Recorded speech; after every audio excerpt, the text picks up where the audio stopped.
for liftoff in T-minus 30. Stand by for further instructions, Minnesota Black Room Regiment. Secondary guidance systems engaged. Minnesota Black Room Regiment, it will be on my mark.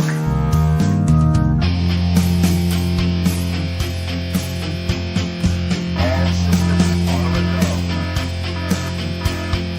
All systems are a go. Minnesota Black Room Regiment, you are over the target. You are authorized to fire at will.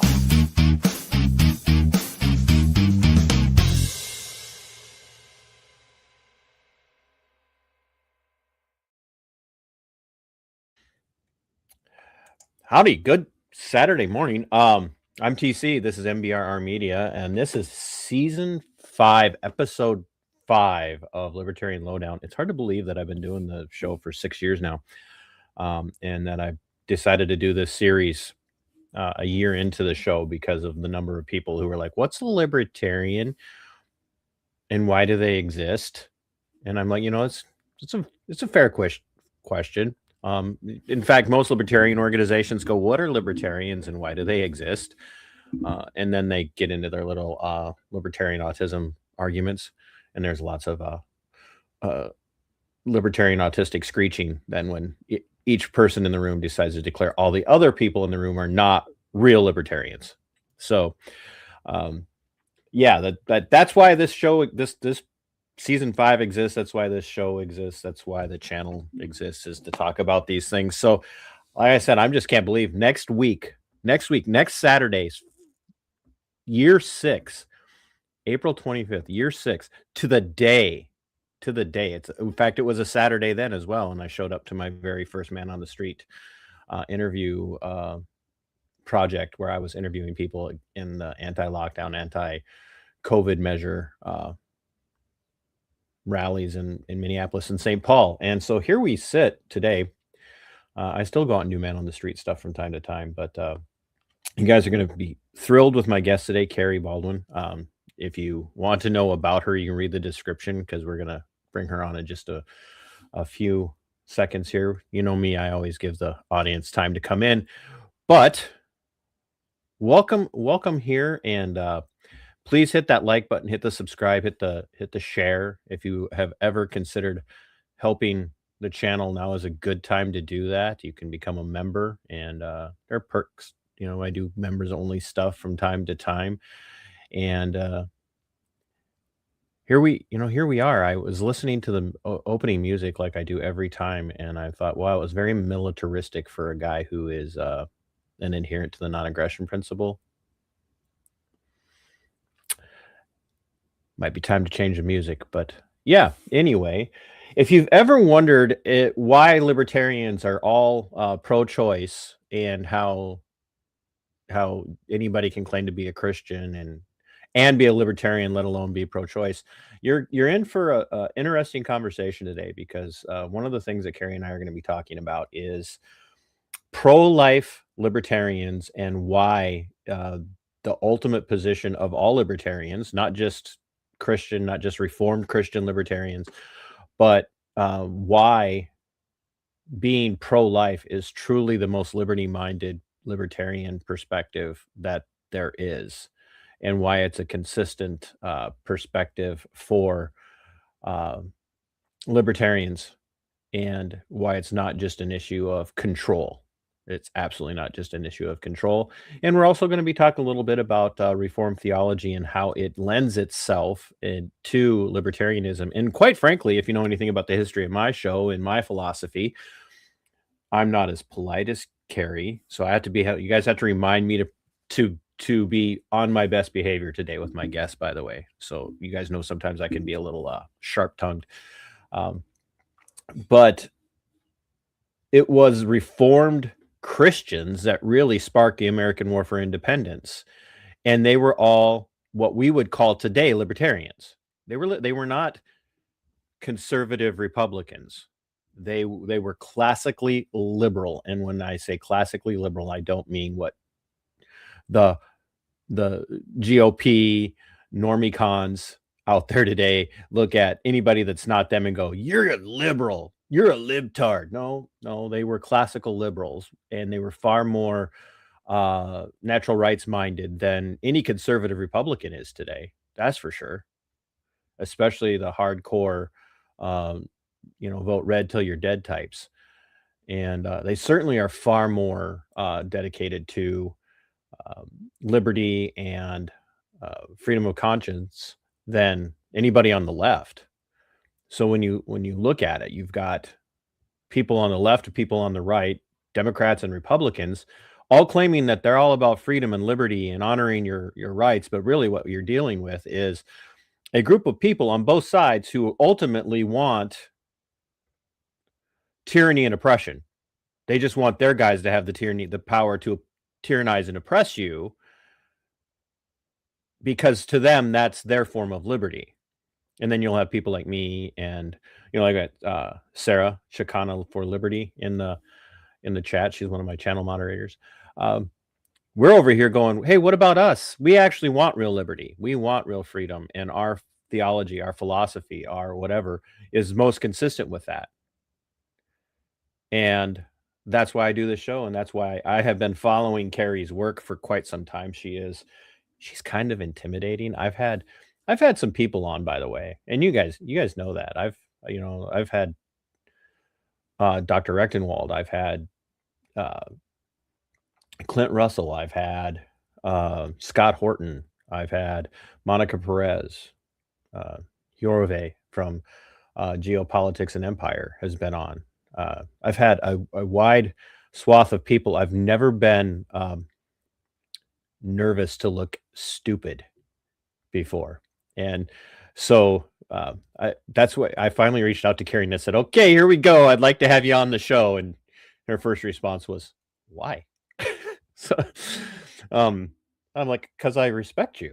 So I had to say all of that before I brought her on. So I got her laughing before I even get her in here. So, all right, folks, we've hit that magic number where we should be safe in the algorithm. So make sure you're sharing this out, and let's bring Kerry in and find out. Just, you only get smarter by surrounding yourself with people who are smarter than you. Okay, that's exactly the truth. You only get smarter by surrounding yourself with people who are smarter than you. So this is a plus for me, and it's going to look bad for Kerry. So here we go. Good morning. Good morning. Thanks for doing this. Yeah, no, that was a fun intro. Thank you. Some strange guy that you've never even heard of just messages you out of the blue like a month and a half ago. Right. And says, hey, I'd like to have you on my show. And you're like, oh. Man, so I have to confess that I hadn't, I get messages from time to time from people who want to interview me, and most of them have some connection to me already. And so I wasn't aware. I wasn't aware. Who is this guy? I didn't know who you were, and I hadn't heard about your podcast. And so I was like, okay, what's the angle? What do you want? Is this a setup? I feel like this is not going to end well. No. But no, this is great. I appreciate you inviting me on. I'm serious, but I like to have fun with it, and especially when I have guests on, and so I really appreciate you doing this. Like my regular watchers, listeners will attest to the fact that most of the time my most severe, critical, angry stuff is never with guests. I always, even when I have a hostile, co-belligerent come on, which I do offer from, once to twice a year, I'll just find that one person that's just seems to hate me, and I'll be like, come on in, let's talk. You keep calling me names and say you can destroy me, and you tell that I'm philosophically inconsistent, and that that I'd be easy to wreck. Come on in, I'll bring you on. And then they proceed to melt down, and it's fun. I laugh during those are a blast. So you are not only a libertarian, predominantly you're, first and foremost, you're a Christian, and you're Reformed. And for those who are going, what's Reformed? What was she convicted of something? And they No, reformed theologically. So you hold to the tenets of what most people refer to as Calvinism, Mhm. but you have taken up the torch of being pro-life in a very should we say diverse political movement that Mhm. most of the time can't even pin itself down to what it means to Right. be a libertarian.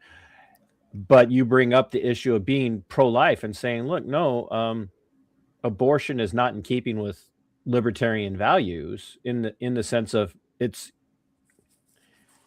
see, even saying that it makes it sound like I'm going, you're not a real libertarian if, and I don't like that perspective. I Yeah. think, but there are a lot of people out there that are like, oh, if you're pro-life, you don't belong in the libertarian movement.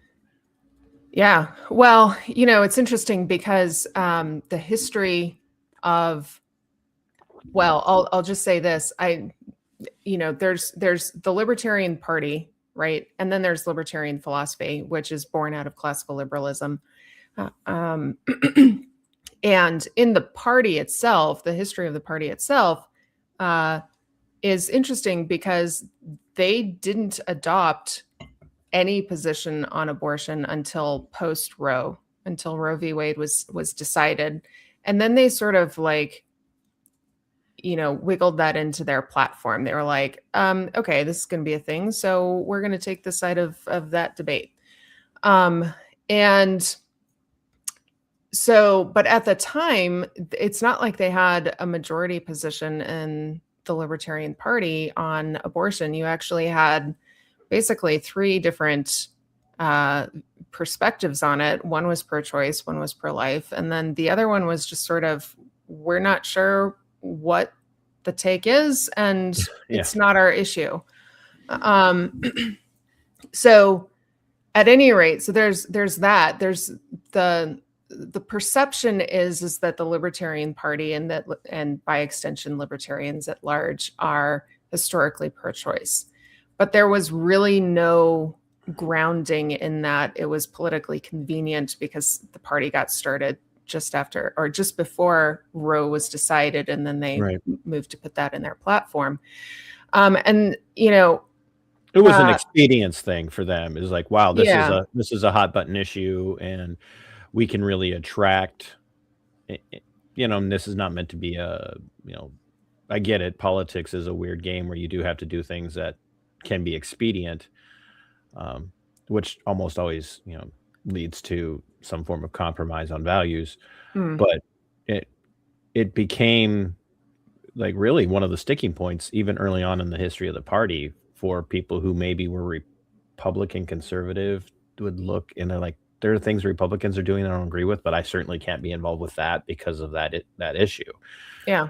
And it has become such a hot button issue where, the Democrats are seen largely as being like, not just pro-choice, like rabidly pro-abortion, and Republicans are painted as being rabidly anti-choice. And it's a litmus test for both parties, which has made like your position in particular incredibly powerful within the libertarian movement and within the party, because there are a lot of pro-life libertarians who haven't been able to cogently argue a position without somebody stepping into the room and saying, oh no, we can destroy you on this topic. Well, the debate, the conventional debate, which is what everybody is most familiar with, is a very emotionally charged debate. And so on both sides, so they have a hard time, both sides have a hard time making a cogent argument for their position, because at base is this emotional response to this underlying idea that women's rights and children's rights or fetal rights are at odds with one another, and that they're inherently so. And my argument has been, you can't have a consistent theory of human rights if it's inconsistent for 2/3 of humanity. You have men, women, and offspring. And if your theory does not account for 2/3 of it, it's not a cogent theory. And so now I have, my premise is that the libertarians are closest to getting it right with the principles of self-ownership and non-aggression. They've been misapplied in the past by people who argue for various forms of pro-choice. I think Walter Block made a concerted effort to make a consistent case based on self-ownership and non-aggression. I think he failed to do that, obviously. Well, your debate outcome seems to validate your position. Yes. Yeah. But that's really at issue in the conventional debate. What I've observed is that the pro-choice side will compromise fetal rights in favor of the woman, and the conventional pro-life side will compromise women's rights in favor of the fetus, and that creates this animosity between mother and offspring, and it's not only theoretically inconsistent, but practically it's inconsistent. How can you have a situation where the means by which new humans come into existence is itself a rights violation? Like that's certainly a bigger conversation, in terms of do women actually like being mothers?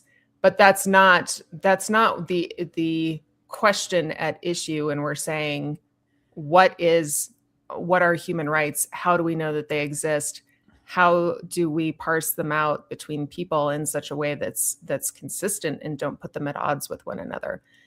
And so that became sort of a driving question for me when I was exploring libertarian philosophy and whether or not my, more quote unquote conservative views were actually compatible, so to speak, with libertarian philosophy. And one of the things that I realized was, one, this issue of having to create a consistent theory of human rights, but two,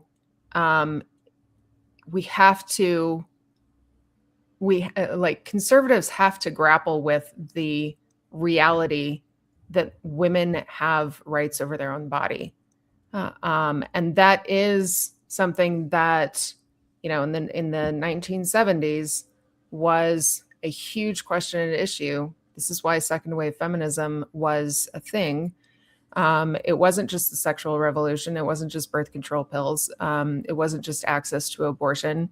It was questions like, can a woman be raped in marriage? Can a woman escape an abusive relationship without having to prove empirically, which is for lots of forms of abuse impossible, but without having to prove empirically in court that it happened? And so there are some much larger questions, and I even get into the question of rape. This is some of the newest material that that's going to be published soon in an updated version of the Faith Seeking Freedom book that I co-authored back in 2021.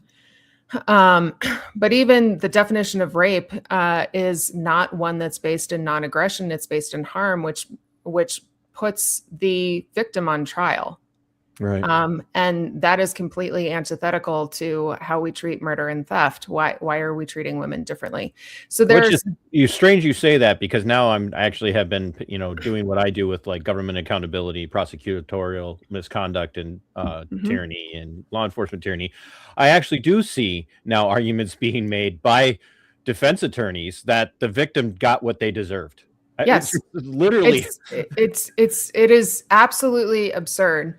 And I mean, what's interesting is in philosophical libertarian circles, you have sort of two different strains. You have the Cato guys and the Mises guys. And the Cato guys they'll appeal to the principle of self-ownership, but not as strictly as the Mises guys. And I think it was, his last name is Walensky, who actually made an argument that the self-ownership principle was not a good basis for determining human rights. But I wrote an article, it's been a couple of years now, explaining why the non-aggression principle is the superior standard for determining if a rights violation has occurred. And I use the example of rape. When we're judging non-aggression, what we're judging is the person who took the action against another individual, right? If we're trying to evaluate whether somebody stole your TV, it's not, were you harmed by the loss of your TV? It's, did somebody actually physically go in and take your television set? Yes. Right. Okay. It doesn't matter if you were harmed as such. There was an act of aggression that was taken against you. And when it comes to rape, the question is, did it rise to the level of substantial harm? Well, what the heck is that? Gee, and I guess it depends on how you felt about it afterwards. I don't, well, and no, that's it. I mean, that is literally the case. We've had court cases where there was one in California that always sticks out in my mind.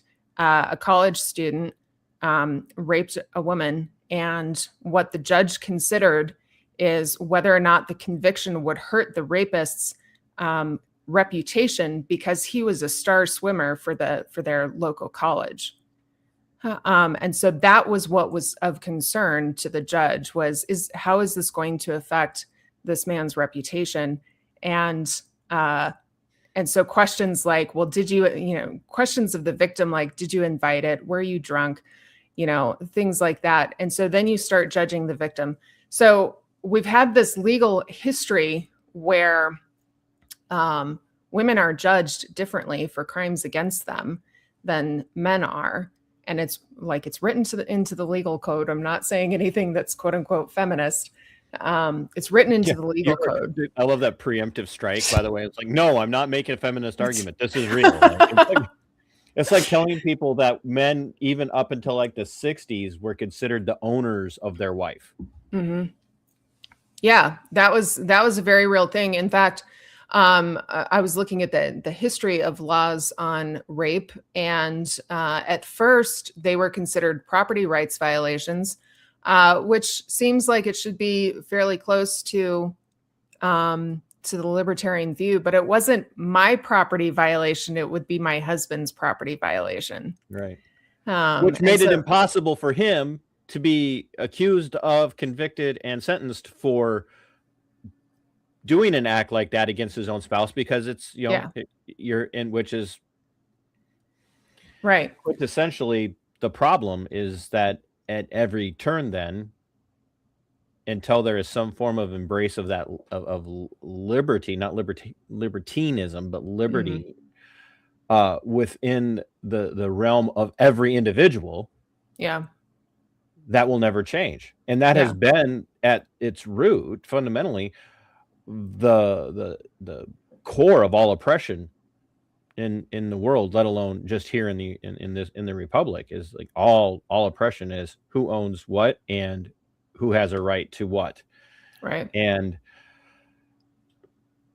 if you begin to unravel years of established practice, you then become the enemy, and they have to find ways to discredit you, which has been, I know from having paying attention to you have come under various forms of that accusation from both sides of the argument.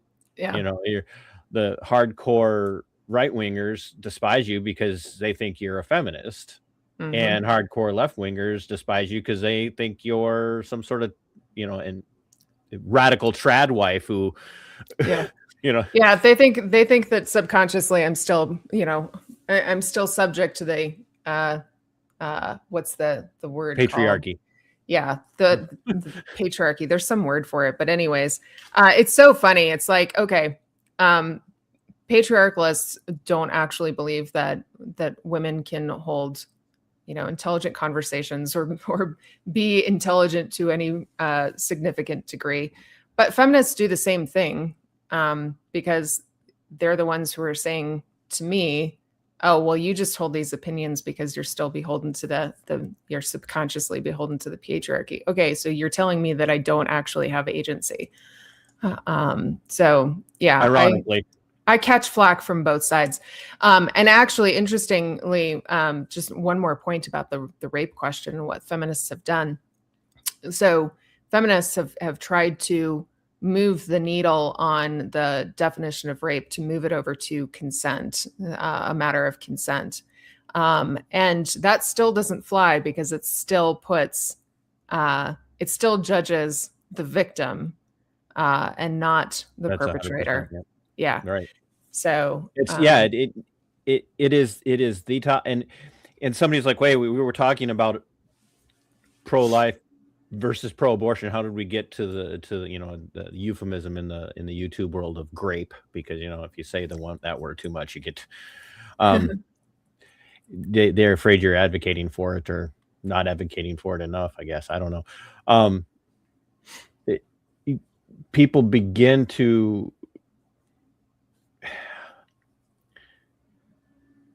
lose the plot, because it comes down to what you were saying, which is the consent issue and self-ownership. And no matter what, like, the accusation is against you that you're still stuck in this misogynistic patriarchal mindset that you're just too beholden to. That, okay, well, now the left is denying your agency. And and that's the same thing, that if you boil down the issue of to the issue being just consent, then there's still an issue of, where does agency come in? Where does personal liberty come in? And if you're really going to go that far, then you need to be philosophically consistent. If you're going to always argue consent, then and this is an oversimplified argument that I use, I will always tell people, like, for me, abortion is a big problem, because you're over here talking about consent, but how are you getting consent from this individual human being who has a very distinct DNA code? Just talking about it from your perspective about science, how in the world are you getting consent from that child? Well, that's different. That's different. Yeah. So the problem is that in order for them to hold a consistent viewpoint, they have to dehumanize the other rights bearer at issue, which is the fetus. And the irony with that is that every single argument that has been made against the rights of the fetus, or suppressing the rights of the fetus, every single argument, whether it be it's not human, to it's my property, to it's just a blob of tissue, to my circumstances are more important. Every single argument has actually been used against women and against an argument for women's rights, like historically, right? Or minorities. Every single one. Or minorities. Yes, and minorities. Yeah. Yeah. And this is why everybody, well, if you read my Facebook post, this is why everybody's like, you libertarians, we don't know how to read you. We're like, what? You sound like, the left thinks we sound like hardcore right-wingers, and the right-wingers think we sound like hardcore leftists. And it's like, well, no, we're just using your arguments and dismantling them. Yeah. Yeah. And that's what it really comes down to, is what is the most philosophically consistent position that any socio-political, socio-cultural viewpoint can take. And if you're lacking consistency and you are not able to follow the thread of your own socio-political perspective to a logical outcome, or even follow arguments that you make to see if they're consistent with what you say you believe, then you're just a blind adherent to a position and not actually a philosophically consistent individual. And so for a lot of people on the left, abortion is philosophically consistent. They just don't believe, and this is, I'm not acknowledging this in a positive, but factually, they just don't believe that fetuses are kids, human beings. Yeah. They just don't believe that. They've convinced themselves that that's true. On the right, the people who are just, they absolutely value the child more than the mother. Oh yeah. Absolutely more than the mother. And you hear that in the arguments from many of them. If you pin some of them down, they'll say, even the mother will say, "Oh, I would much rather die than my baby," which again is good for you in that sense that, like, you're being consistent. You're like, you would, like, that's your life. If you want to sacrifice in that way, I guess that's laudable. But there are people who've never had kids, don't have kids on the right, who make that argument. Oh, the mother should be willing to sacrifice her life. Well, I think what's interesting is, on the right, what you get is this very emotional argument. You should want your baby because they wanted their babies, right? Because they felt the emotional attachment. You should want to be a mother. There's been, a lot of new data coming out saying that the happiest women are women who are married with children.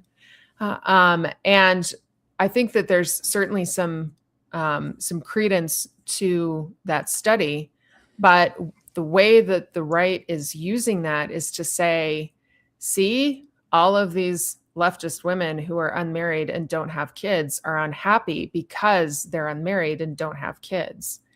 And I think that does a disservice to motherhood itself, because Right.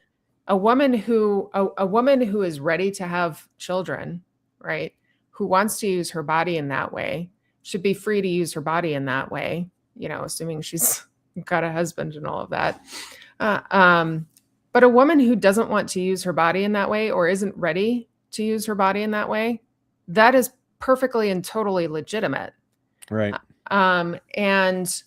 It could be anything from, I'm just not ready for it. I need to do X, Y, and Z first, whatever X, Y, and Z is. And, whether you find that legitimate or not is completely beside the point. What we don't want is a bunch of women having kids who don't want to have the kids and then resent having the kids because they were forced into doing it, or they feel forced into doing it. That's not a situation that we want to be in. That is just opening the door to more child abuse.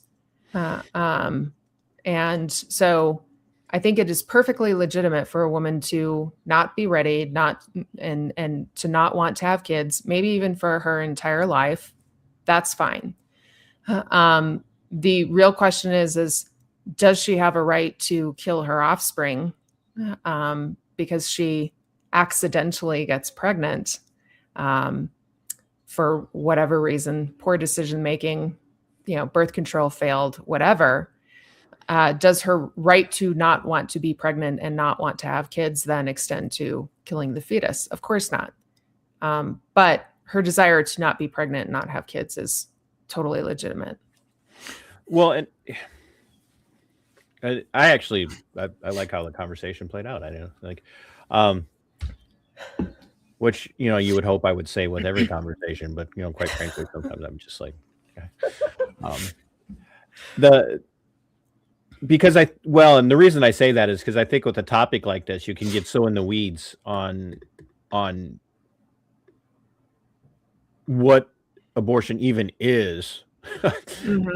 And where, when does it become an abortion and when is it just a medical procedure? I'm like, what? Yeah. It's the reality is that there's so much more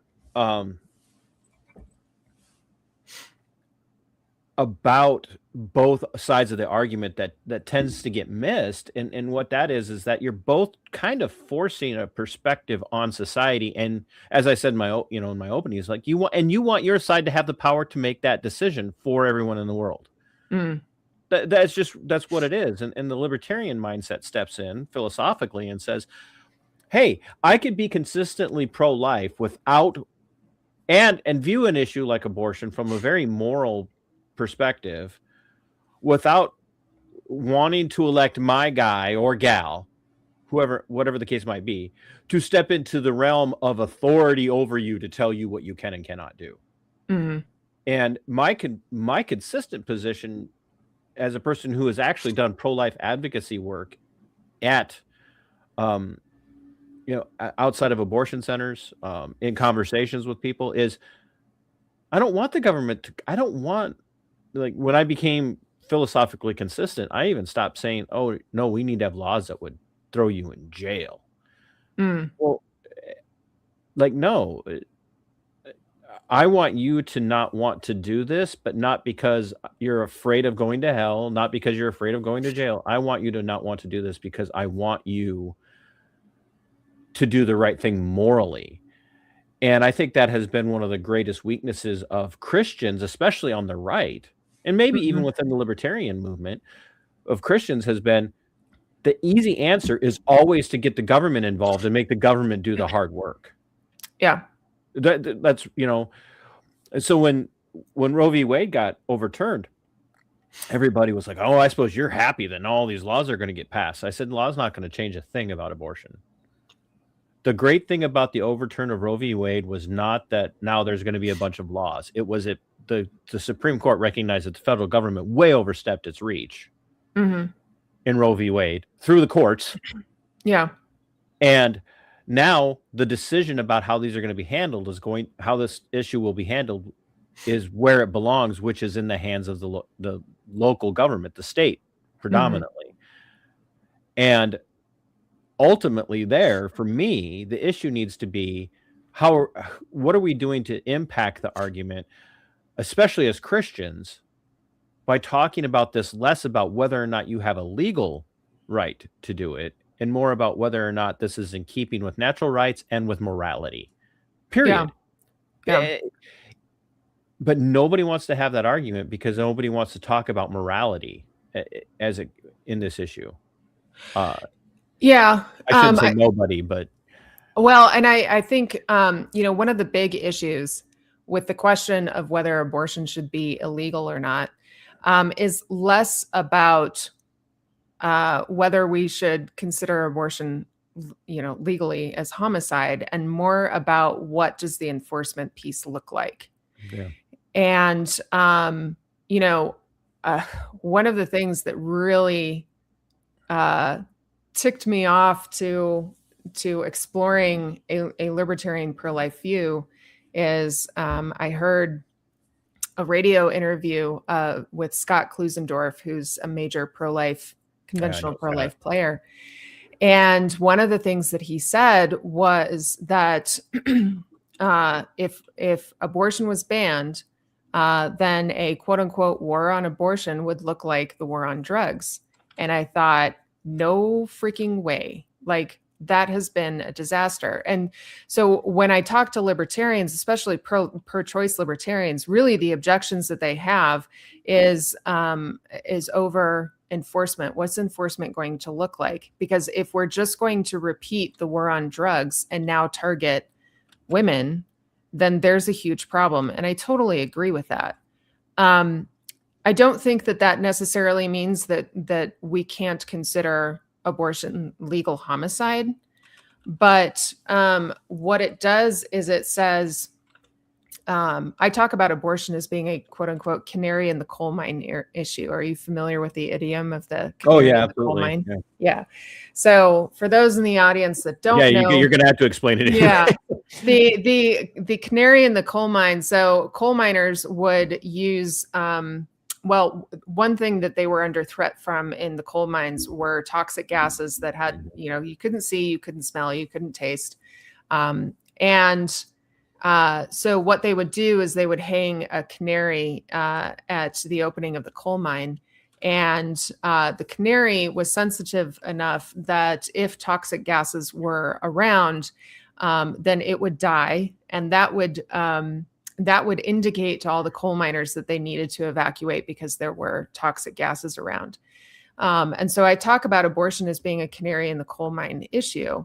The issue is less about, is abortion homicide? I think consistently you can say yes, it is. But the objectionable piece is what is enforcement going to look like? Right. Because we all know that there are women who are not, they're not the loud, bombastic, hyper feminists on the left who are saying, who are shouting their abortions from the rooftops and saying, yes, I'm killing my baby for birth control, and this is great, and this is an exercise of my rights. Like, that sort of militancy is so minimal. And I think most rational people understand that. What they're thinking about is the woman who is in crisis, right? Who she has an unplanned pregnancy, out of wedlock. The boyfriend either is pressuring her or doesn't want to have anything to do with her, or threatening her, like beyond pressure. Threatening her, yeah. I mean, I have literally listened to guys in my former career. I've listened to guys tell their girl on the phone, sitting inside of a detention center, "You're what? Oh, you better get rid of that because I'll do things to you to make sure you get rid of it." I'm like, yeah, wow. Yeah, well, you've had instances of men slipping, their girlfriend's abortion drugs without her knowing it. And you treat this like a war on drugs situation. She shows up to an emergency room with drugs in her system. She's the one that's going to be in trouble, even if she didn't actually take it.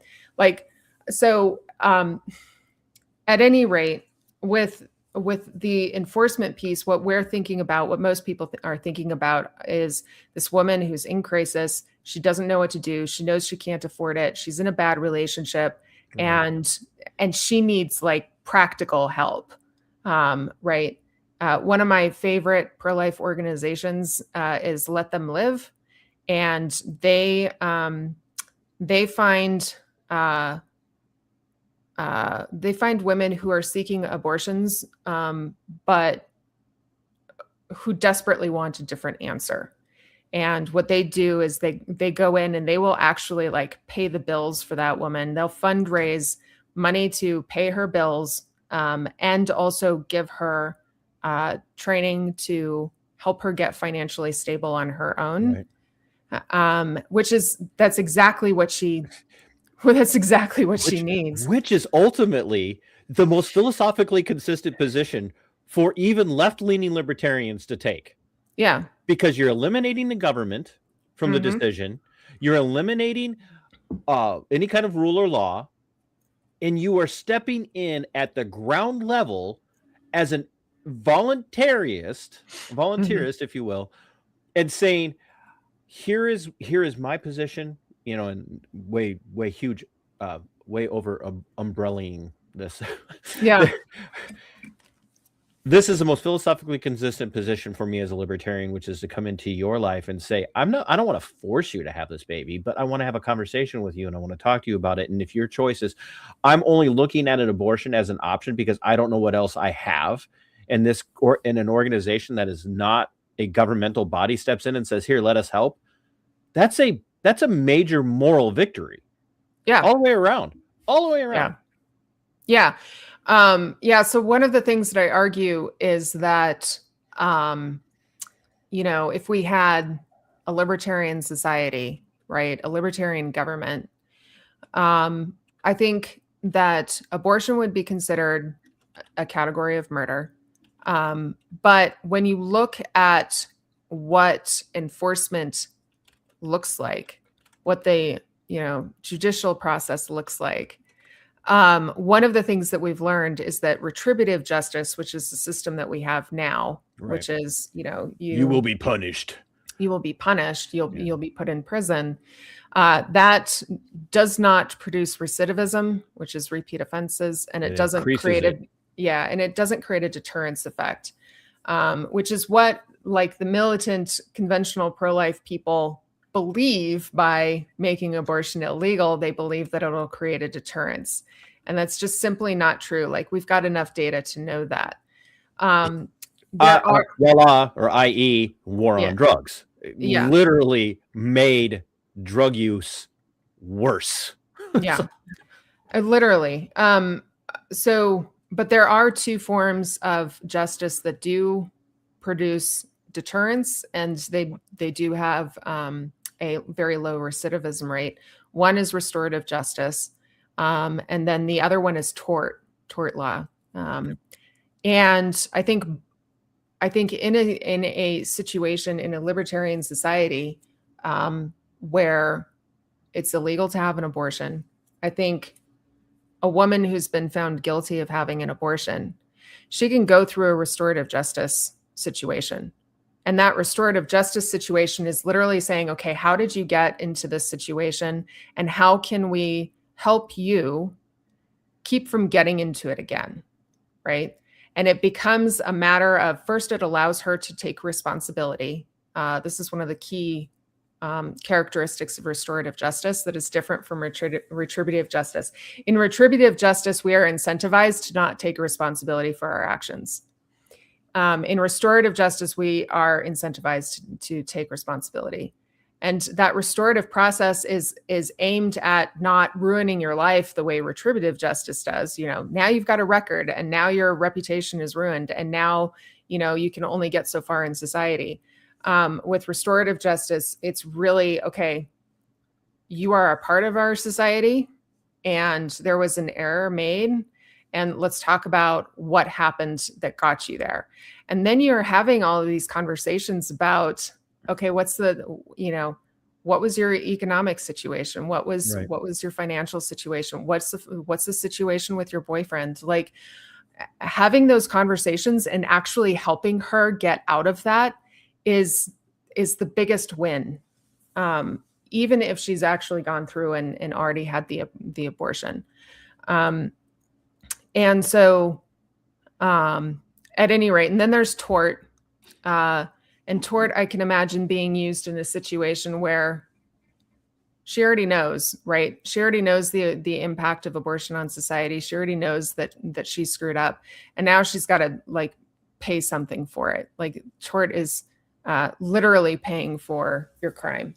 Right. And part of the reason why tort is an effective deterrence is because people know what the payment's going to be. Yeah, we all feel the payment of pain, or the pain of payment, depending on how you want to say it. Yeah. In various ways, from speeding tickets to seatbelts. When you talk about the way abortion's being handled now under the current system, we hear both sides use some mantra, some form of the mantra, safe, legal, and rare. And very rarely does either side actually have a solution set. If people know from the military perspective, well, you'll know because you're a vet. Air Force. So I'm not going to make any Chair Force jokes today. Oh, you can totally make Chair Force jokes. I have 3 brothers and they make them all the time. I was 82nd Airborne, so. Oh, were you? My dad was 82nd Airborne. Dude, just made me feel old now. Gosh darn it. No. I'm only 55, so. Oh, well. Don't tell me. I don't want to hear how old your dad is then. Don't follow that. Oh, that's weird. My dad's 53. No. When I say most of them don't know how to find a solution, and I'm thinking about it from a very military type perspective, which is especially like in the Navy, or even within the Air Force with long range targeting trajectory, you have to find a firing solution. And that firing solution is, we have to map what the target is. We have to figure out what impediments to hitting the target we have to overcome. And then we have to solve that solution and put that solution into action, and then take the shot. And so many times when you go, well, what's the solution? I'm going, you're asking the wrong question, because you think the solution is the end goal of your target, or not the end goal of your target.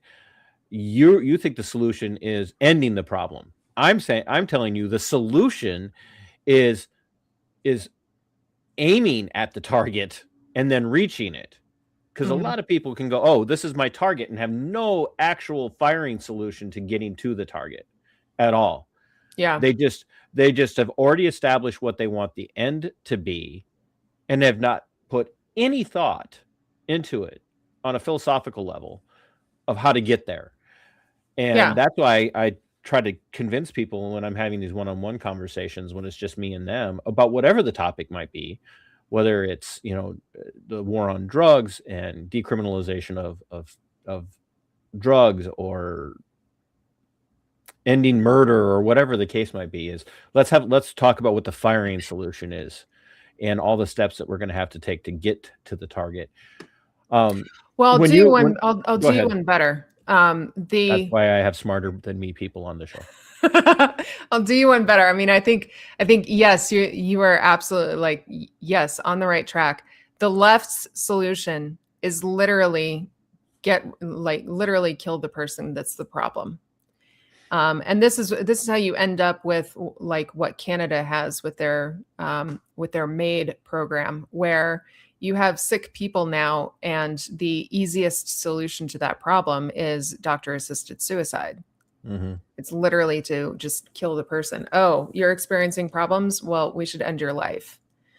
And there are more and more stories coming out of Canada now where somebody goes in and is like, I'm feeling a little depressed today, and the first response is, let's get you on MAID. Have you considered MAID? Yeah. What? Like, yeah, I came here because I wanted help, because I didn't want to feel this way. I didn't want you to encourage me to feel this way. Right. So apply that exact rationale to women in crisis with abortions, right? Right. Oh no, yeah, absolutely. Yes. And so, but on the right, instead of saying, here, let's find a solution, most of them are saying, this shouldn't be a problem for you. They won't even acknowledge that the problem exists. So what's the problem? Well, if we actually listen to women who are seeking abortions, the top two reasons for getting an abortion are financial hardship and bad relationships. Mm-hmm. And I said that abortion is a canary in the coal mine issue. If we had been listening to women about the reasons why they were getting an abortion, the solution is fix the damn economy. Oh, she's using salty language. I'm salty. It's fixed the damn economy. Remember when we were chatting, I told you I'm a little more crass, so that's like we're free here. Does Jacob know you use bad language? Oh, he's seen worse. Oh, okay.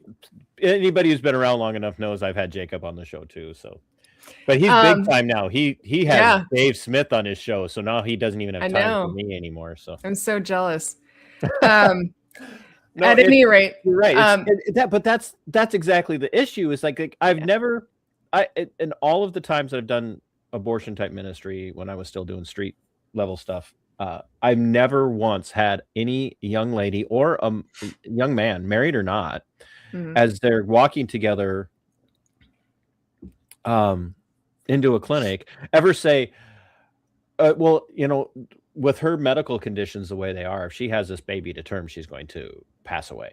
I've never heard that. It's always come down to, we're not ready, we don't have the money, we don't want babies. And that's that canary in the coal mine perspective of, how did we get here? And that's the issue. And both sides of the argument,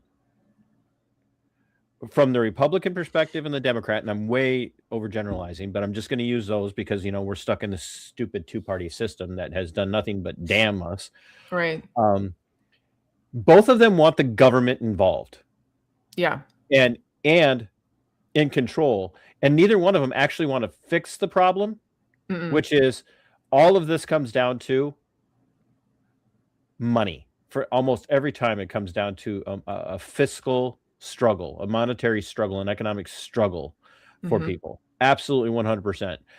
And so even on the left, when they say, oh, okay, well, if this person chooses to have this child, then we'll step in and give them money from government, which is a state solution. Yeah. It's a state solution. That their solution is always the state. state can either pay for the abortion, or the state can pay for taking care of the child and the mom. Or if the mom really doesn't want the child, then the state will take the child. And as you know, a couple of people in the chat have said, I had to take the chat off screen because it was distracting me. Oh. So I could still see it, but it's less distracting when it's not right on our main screen. Right. The reality is that they still want the state to take care of it. In the right, the Republicans want the state to take care of it. Mhm. Absolutely want the state to take care of it. And I'm saying if we could get the state out of every cotton picking thing, Yeah. we'd be all better off. There'd be Yeah. a lot less abortion if government stopped taking so much damn money from us. Just absolutely stop Yeah. taking. Well, and the To new go kill thing, people in other places, by the way. yes, exactly. No, the new thing now on the right is a movement towards something called pronatalism. And pronatalism is still a big government socialist response to the problem of unplanned pregnancy. And so the pronatalist response is, okay, if women are,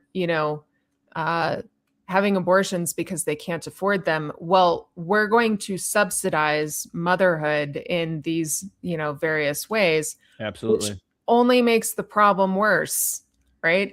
It's only going to make motherhood more expensive. And so it doesn't solve the problem. Yeah, maybe you're going to get women who are aborting less for some number of years, but it will catch up. And we know that because because everything's got, in healthcare right now has been caught up to the damage that the Affordable Care Act has done. We can't freaking afford healthcare, and nobody knew that until it the says subsidies. But Kerry, it says right in the name of the act, Affordable Care Affordable. Act. It says affordable. It says it's affordable, Kerry. How can it not be affordable if it says it's affordable? Right. Yes. What is wrong with you? I thought you were the logical and philosophical. I was the smart one. Yeah, you're supposed to be the smart one. You were going to be like, Jacob, why did you not warn me? I'm never doing that again. I'm shutting down my private messages on Facebook. Oh my gosh. So yeah, the Republicans aren't offering any solutions. And on top of it, the solution on the right, this is another thing that I bring up in the updated version of Faith Seeking Freedom, is the solution on which, if somebody's interested in reading that, where can they find it? So the updated version has not been published yet. It's going to be published this year. You can get the old copy on Amazon, but the new copy is literally twice as big. I don't think I have. So it's kind of it grows like government. Way to be a hypocrite. I know. Yeah. So the way that the book is set up is sort of a Q&A. So it is, the most common questions that libertarian Christians get about being libertarian and Christian. And so at any rate, one of the contributions that I made to the book was the chapter on abortion. Any idea when the second edition comes out? It should be this year. I want to say this summer. We're promoting it at Freedom Fest this summer, so it should be out shortly. I just don't have a date yet. No. Oh, that's right. You're going to Freedom Fest, aren't you? LCI is. They haven't given me a firm up or down as to whether I'm going to be there, but and for those who don't know, LCI is Libertarian Christian Institute. Yes. So yes. It's a phenomenal organization, and there are some really big names in there. Jacob. There's some really big names in there, and now my brain freezes. My brain's, yeah. So one of the, it was 75 degrees here 2 days ago, and then we had tornadoes yesterday. Ooh. And now I woke up, it was 25. So yeah, I did notice it was colder this morning. Anyways, the thing that I wanted to say about what the right is doing, what conventional pro-lifers want to do, is they won't even be honest with themselves about the fact that abortion is categorically murder, and instead they want to just ban the the procedures, the medications, the tools that are used to have an abortion. And this creates a catch-22 for them, because if you can ban the tools that can cause murder, then there's nothing stopping them, nothing stopping the government from banning firearms because they cause murder. Or knives if you live in Great Or Britain. knives, or Yeah. like, so they really, the Republicans are, Just as bad. Just as bad. yeah, they've got no philosophical grounding. What they have is nostalgia for, some number of decades ago that they want to go back to. And they think that they're going to get that through the coercive use of the law, and it's not going to happen. There it is. There's that strong libertarian mindset. It's right there. That I heard that coming. I actually saw that one coming from. Well, no, but it's foundationally and fundamentally true. Is that the current crop of the GOP? Let's just be honest. That are making these arguments. As much as you want to be able to look at them and say, "Oh yeah, you know what? We agree. We're pro-life." We just can't agree because they're absolutely regressive, but they're hypocritically regressive. Yeah. They are aiming, like you said, for these good old days when it didn't happen, which, by the way, it did. It's been around for millennia. Mm-hmm. They're just hypocrites. They're big government control freaks, just like the left is big government control freaks. And for me, it was fun to sit back and watch the two sides like philosophically slaughter one another over issues like during COVID and then after, like, my body, my choice. Hey, wait. What's up? Well, and I mean that's our case, but that's our others. Yeah, that's ironic though, because the Trump faction of the Republican Party removed the abortion plank from the Republican Party platform, and they're trying to move to a more safe, legal, and rare policy within the GOP. Like, they completely disenfranchised their pro-life base, and they had no problem doing so. So, I mean, I'm hopeful that all of Trump's shenanigans here recently will solidify and, get that faction kicked out of the Republican Party. I don't think that it will be enough to save the Republican Party, because they have lost any sense of what limited government is, why we need a free market, any of those principles that they used to be on, non-interventionism with foreign policy. Like, they've completely lost the plot with the rest of that stuff. Well, I mean, to be fair, and this is, no one's going to believe me when I say, I'm going to say the most pro-Trump thing I've ever said in my life. Uh-oh. Trump is exactly what the original GOP was. I will give credit to the GOP and the hardcore mega loyalist. Donald Trump is exactly what Abraham Lincoln was aiming for. Because Lincoln was not a conservative. Yeah. Lincoln was not a liberty-minded individual. Nothing about Abraham Lincoln, the great emancipator. I refer to him as the great enslaver. He freed not a single slave. Instead, he enslaved an entire country. Yeah. And that's and so the hardcore Trumpians, you know what? You're right. You are the true Republican Party. You are all about control and tyranny and forcing your will on others. Yeah. So that is the most pro-Trump thing I have ever said, and from a guy who's held his nose and voted for him. And that, please don't hold that against me. So, I'm also willing to call out, people on both sides. Yeah, I think another place that libertarian Christians really need to get stronger on, and I want to use this to maybe kind of transition into a little bit about Reformed perspectives and how they lead to what I think is ultimately lead to libertarian thought, is that libertarian Christians that are out there especially the Reformed variety, need to get a lot better about calling out fellow Christians.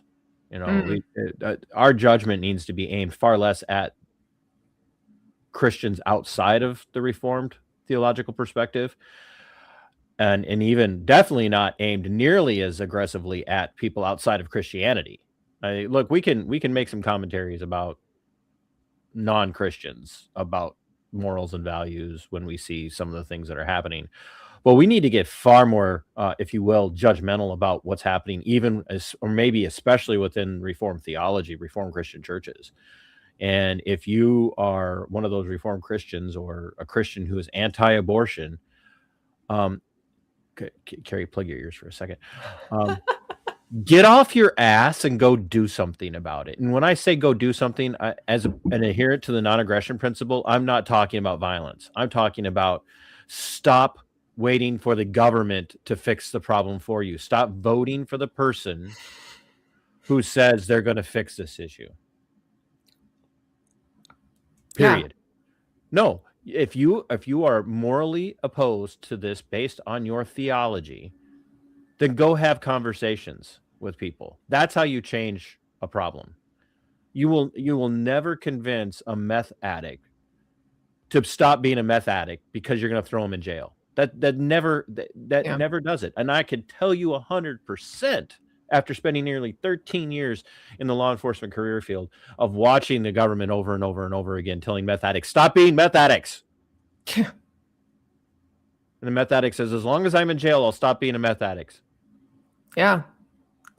And then as soon as they get out, they have to want a reason to not do meth.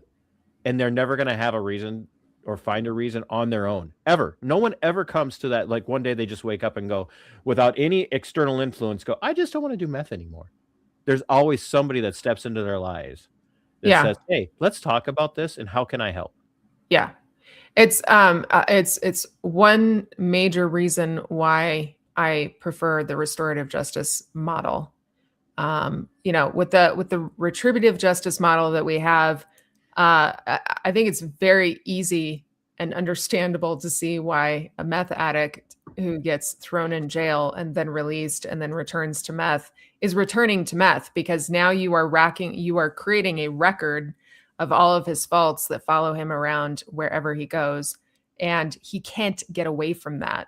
Whereas with the restorative justice model, that is an active coming together of the community, and finding ways to actually help him get through that addiction and come out on the other side as somebody who's a productive member of that community. And then there's no record that follows him around. It's okay, we've been through this, we've solved a problem. Now go live your life. You have the tools to actually live your life and not fall back into this addiction. And it's way more human, I think. Now, I will say that I think that there are good reasons to keep a retributive model for certain criminals. There are people who just are belligerent in their crimes against people. Jeffrey Epstein comes to mind. Well, it was great having this show with you. But that's the point. Like, there are people who actually are malicious and evil, and you can't rehabilitate them. And so I think that there's a place for retribution in society, but it should be incredibly narrowed. We shouldn't be using retribution for every stupid infraction that a human being can make. And I think that's where restorative justice actually ends up getting a bad rap, because most of the time the people who deserve retribution, I couldn't, like, my brain was like, you're not going to get retributive. See, I was like, right now it's telling me, the word. I'm not going to let you say it. And we're going to prove to Kerry that you are exactly what you said you are, dumb. So the reality is that the left wants to use restorative justice on people who are actually victimizing people. people who are actually creating victims. And that's the thing is, like, restorative justice works very well for non-victim offenses. And I can't even bring myself anymore to use the word crime for non-victim stuff. I just now call it non-victim offenses, because I don't agree with how the legal system handles non-victim offenses. We criminalize people for doing things, and as Wanda Mize said earlier, like drug addicts are their own victims. They are. They're their own victims. But as an individual, you have a right to victimize yourself. You don't have a right to victimize anybody else. You have a right to victimize yourself. You have the freedom to victimize yourself. The government should not have the ability to step in and say, stop victimizing yourself. What? If I want to go home and beat myself up, that's on me. Quite literally, on me. It's like, who are you? Like, if I'm not out like emulating myself in the public square, I have created victims by doing that. But if I'm going home and I'm just putting bamboo shoots under my fingernails and lighting them on fire, I should probably seek some mental health counseling. But that's still me. That's still, like, you have no right to tell me I can't do that. You have no power to tell me I can't do that. And so the guy who's using drugs is literally, he needs restoration and he needs help. The person who's victimizing minors, to me, there is no restoration for that. No. But what's the left want? They want those people. Oh, they just need help. Yeah, there's definitely a right way and wrong way to do restorative justice. I interviewed a woman who is responsible for getting the program started in Claremont, Colorado. And I would say that it does work with situations involving a victim. But the key to that really is, number one, the victim has to agree to it. And number two, the perpetrator has to be willing to take responsibility. And when that happens, then there's a conversation between perpetrator and victim within a community. Like, it's not just them one-on-one, but it's within a group of people who care about both sides of that equation and care about improving things in such a way that the victim isn't victimized again, but also the perpetrator isn't perpetrating again. Exactly. Right? And that allows a conversation to take place that never takes place in the retributive sense. And that is the perpetrator gets to understand what their actions had, the impact that their actions had on that victim. Right. And that victim gets to hear about what led up to the perpetrator taking those actions. Right. And so there's this mutual understanding. Now, I've seen restorative justice done completely improperly. In Albuquerque, they say that they're trying to do it. But yeah, what you get is you don't get the conversation, because a feature of the left is that the victim shouldn't have to face their perpetrator. They shouldn't, like, it's re-traumatizing them, it's re-victimizing them.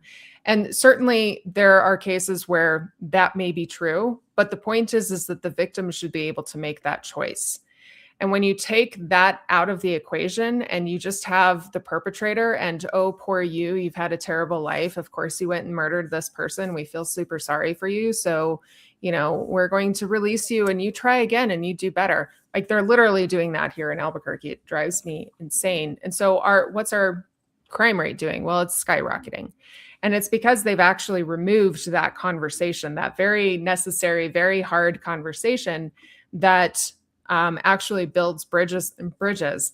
So there's definitely a wrong way to do restorative justice. And I think a lot of people on the left who kind of like the idea because they're opposed to retributive justice, if you don't do it right, then, like, it's a disaster.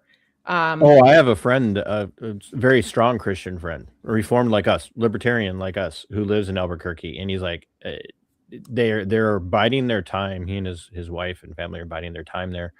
But he's like, we got to get out of here. Oh, it's become a hellhole. Yeah. And there again, it's so. I sound like I'm beating a same drum or trying to drive home a point. That might be because I'm trying to drive home a point. Government, whether it's controlled by the left or the right, never fixes a darn thing. It just doesn't. It just continuously makes everything you're trying to accomplish, it just stands in the way as a roadblock, and more often than not makes it worse. Absolutely. I'll just use a perfect example of how our world thinks today. I told a coworker yesterday, I says, I have never been more convinced that we live in a simulation and that it is falling apart. Than watching yesterday as Trump announced that Iran has agreed to open the Strait of Hormuz, and that he's successfully accomplished his goal of getting the Strait of Hormuz opened. And all of his people came out and cheered. And somebody's watching right now. I was like, I wonder what's this got to do with the topic. And here's why, because this points to what government does. Yeah. And it's actually the Hegelian dialect. But you've never seen the Hegelian dialect play out as fast as we just watched it play in the last month and a half. Mm-hmm. Create the problem, point out the problem, offer the solution to the problem, and then declare that you fixed the problem. Yeah. Donald Trump closed the Strait of Hormuz and then got the other side to say, yeah, let's open it, and then declared that he won a victory. So ostensibly, Donald Trump defeated himself. And that's government. That is government to the T. Well, left or right. That's what they do every time. Create the problem, solve the problem, declare victory. Yes. And the Strait of Hormuz got closed this morning again. No. Yes, it did. No. Just because Iran said they did it doesn't mean it's done. Yeah. Well, I mean, yeah, that's exactly the whole play, because, the other side of this was the Strait of Hormuz was opened before Trump decided to bomb Iran. It wasn't. I'm sorry. I'm a tad bit of a smartass sometimes. So. Just a tad. But I mean, yeah. But what you're talking about with Albuquerque is exactly, it's like the states, the cities in particular, Seattle and Portland come to mind, giving out needles to heroin addicts. Yeah. And then going, we've got to do something about all these heroin addicts. And what about all those needles? Yeah. Where did that come from? I don't know where they got the needles. You gave them the needles. Yeah. Yeah. What? It's unfortunate, especially here in Albuquerque. Like, we have progressives that are just killing everything, and the right here is completely inept. And so they're feckless. They're absolutely feckless. I mean, it's just oh wow. Well, on that note, so when such an encouraging conversation we just had. When you look at, like, first of all, in your Christian life, in your theological life, doctrinally, have you been reformed throughout your short life? Because I could tell you're much younger than I am, but throughout your life, have you always been reformed? Did you come to Reformed theology early in your Christian walk? How did you land there, and how did you get to this point where you're like, oh yeah, libertarianism and Reformed theology go hand in hand? Yeah, it's an interesting story. So I was raised as a Lutheran in the LCMS, and so was I. Yeah. Were you? Yeah, and then walked away. It's like most LCMS do at some point. Yeah. So, I was raised, baptized and catechized in the LCMS. Lutheran Church Missouri Synod, for those of you That's who don't know what yes. we're talking about. Yeah, it's interesting because I for a time, so I walked away from the LCMS, but not Christianity as such. I explored some, non-denominational Baptist churches for a while. Did you do That- the fundy thing for a while? yes. Speaking to my heart. Yeah, that Hey, was. I was so bad. I was so bad. I even went to Concordia I had Oh, a scholarship for track and cross country going to Concordia, and nice. I'm like, nope, I'm out of here, and went to the University of Montana for a while, and then I joined the Army. But anyway, yeah, I went Yeah. through that phase. I never Yeah. left Christianity. I ended up a dispensationalist for a while. Oops. Well, God can forgive even that. I love you. Yeah, it's funny. Like, so I spent some time in non-denominational Baptist circles, and that, I would say, in hindsight, was the biggest mistake of my life. But I, Before today. huh? Before today. So Yeah. But yeah, so I started becoming reformed actually when I was pregnant with my first son. So I had married a Southern Baptist, and as a Lutheran, we baptize babies, and I held to that. And my now ex-husband was Southern Baptist, but really only nominally. so he was But- Southern Baptist. Yeah, he's fairly typical.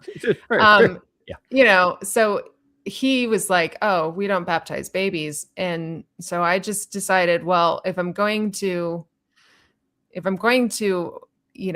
my foot down on this, I need to actually know why and what I believe about this. So I started researching it, getting into the doctrine of baptism, and the doctrine of baptism is related to so many other soteriological doctrines. That is, doctrines related to salvation. And I'm clicking, I'm hearing all of this, and I'm like, well, stop. wait, audience. Yeah. And so, it's funny because what I landed on as what I believe to be the true doctrine on baptism, and particularly infant baptism, was not Lutheran, it was Reformed. You're a Presby now, aren't you? Yeah. So So, OPC, PCA. oh, well, They don't let me say it. there's no, I was OPC for a while. I left the OPC because my particular congregation was being spiritually abusive. So now I'm homeless, so to speak. I attend an LCMS. Are we talking CREC levels of abuse? I don't think so. You know what I mean when I ask that. Yeah, I know what you mean. And I say I don't think so, mostly because I don't think that what I experienced was informed by that. But there was, I went through a divorce when I was at the OPC, and my then pastor and session supported it.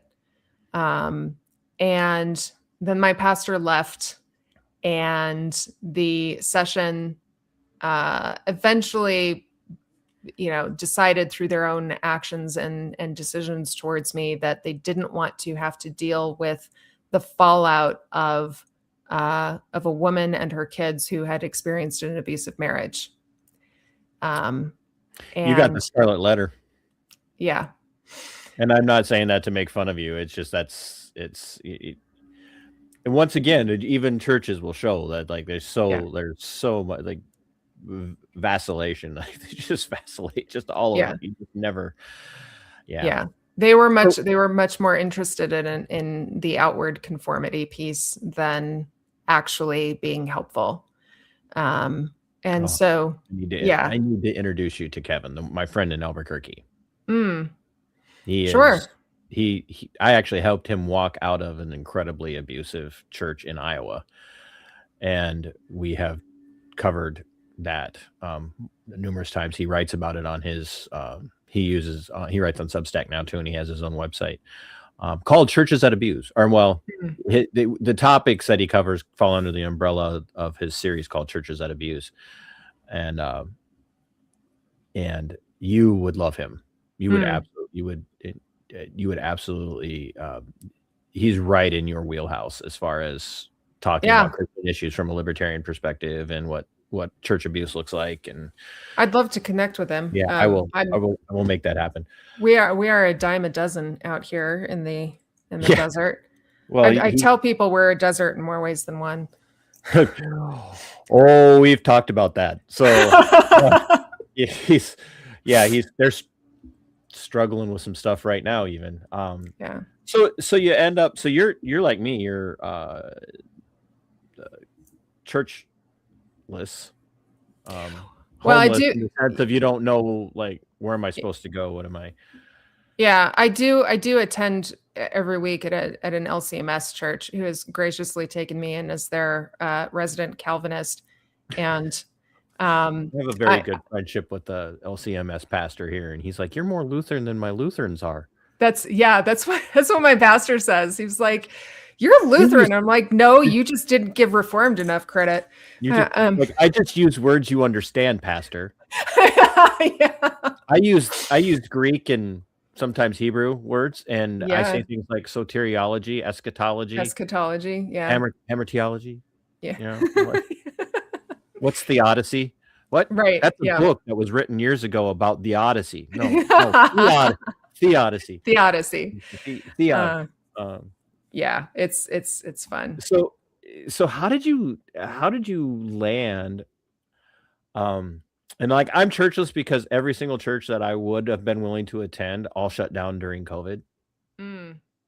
I begged them at the second round of shutdowns in Minnesota. I wrote a letter to the board of elders and the teaching pastors, teaching elder, and the senior elder. And in the session, I begged them, please, the second round of shutdowns comes, please do not close the church. I'm begging you, please do not close the church. And then we'll take that into consideration. I wasn't a member, but like, we'd been going faithfully. And they're like, we'll take that into consideration. And then Governor Commissar Walls of the People's State of Marxisota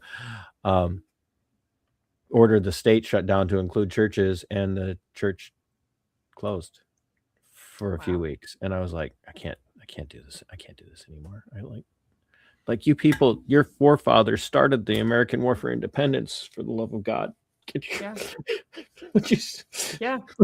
You started the Black Robe Regiment. You did it. Where are you? So how do you go through all of that and then go, you know what? I think I'm a libertarian. Well, so that happened way back in 2008 with Ron Paul. I am an OG Ron Paul revolutionary. The housing crash and that whole debacle was a huge thing for me. I remember watching news at the time and hearing, senators and congressmen on the floor saying that bailing out the banks because of the mortgage lending situation was passing on this debt to their children. And I had this just moment of clarity. I was like, this guy's talking about me. I'm the children that you're passing this down to. And so that election was the first time that I actually had an opportunity to vote in a Republican primary. And that hurt. Yeah. Hearing you say that's the first time I had a chance to vote in a republic. I graduated in 1999.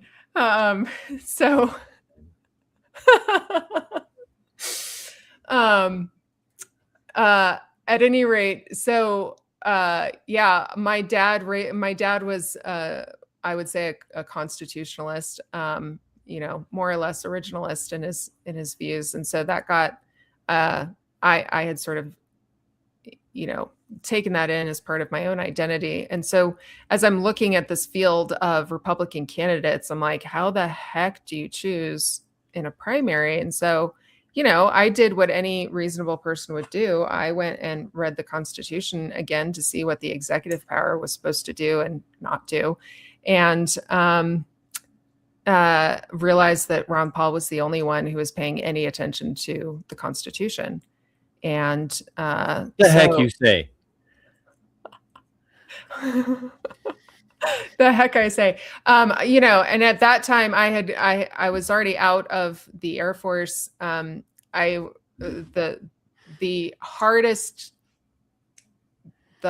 hardest thing for me to be persuaded of was Ron Paul's non-interventionist foreign policy.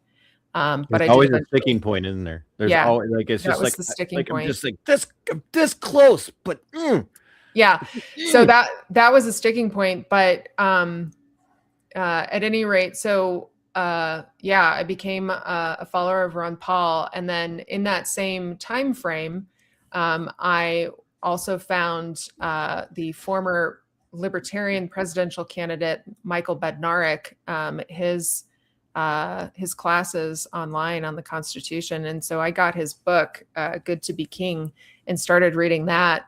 And reading that a license to drive was a permission from the government to operate my vehicle was like, I was like, holy crap.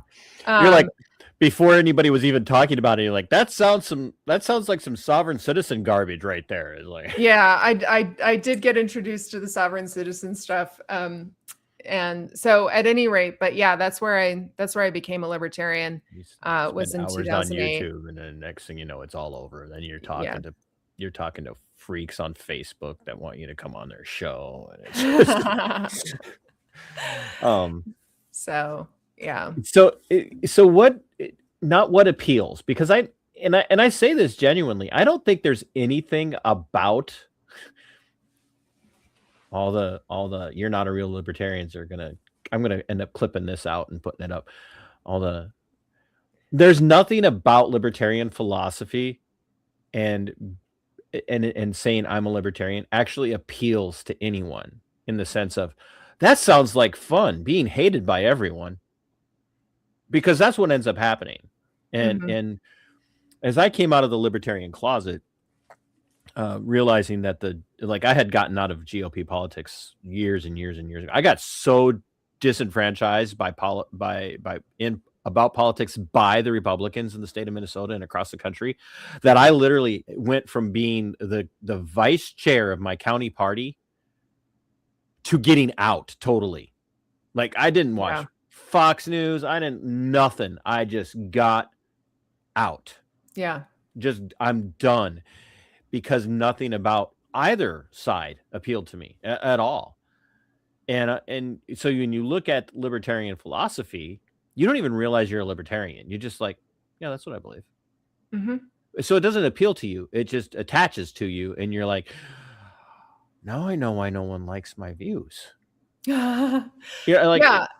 translates to hate. They end up hating you. And I've seen that play out since 2020, when I started the show 6 years ago this month. All the MAGA people were like, you're MAGA. And I'm like, no, I was never MAGA. Yes, you were. I'm like, never once did you ever hear me say MAGA. Well, you voted for him. Yeah, I did. But that doesn't make me MAGA. I was just trying to keep somebody that I knew was worse from being in office. Yeah. That's all I was trying to do. And now it's like the lies and the hate from MAGA. I talk about the people who run around calling people snowflakes. I've never seen a bigger group of snowflakes in my life. And they absolutely hate the libertarians. They hate them. They hate them. I will say this. I do think that libertarian sentiment, even if people can't describe themselves consciously as libertarians, I think libertarian sentiment is alive and well. Obama got elected on libertarian sentiment. And Trump in this, in this previous election got elected on libertarian sentiment. And so I think really what people push back against is one is they don't even realize that their views on a free society, how society ought to operate, is anywhere remotely close to libertarianism. And I think part of that has to do with just, stereotyping, which some libertarians absolutely do not help. There's this stereotype that libertarians, that libertarians are just a bunch of pot smoking, prostitute purchasing, libertines who don't want to pay taxes and don't want to be left alone. And I mean, it's true. I don't want to pay taxes. And I we have a principled reason for it. Gosh darn it! And I do want to be left alone. I feel like Rambo from the original movie. I just wanted to be left alone. Well, but that translates, I think, to some people as we don't want government or governance at all.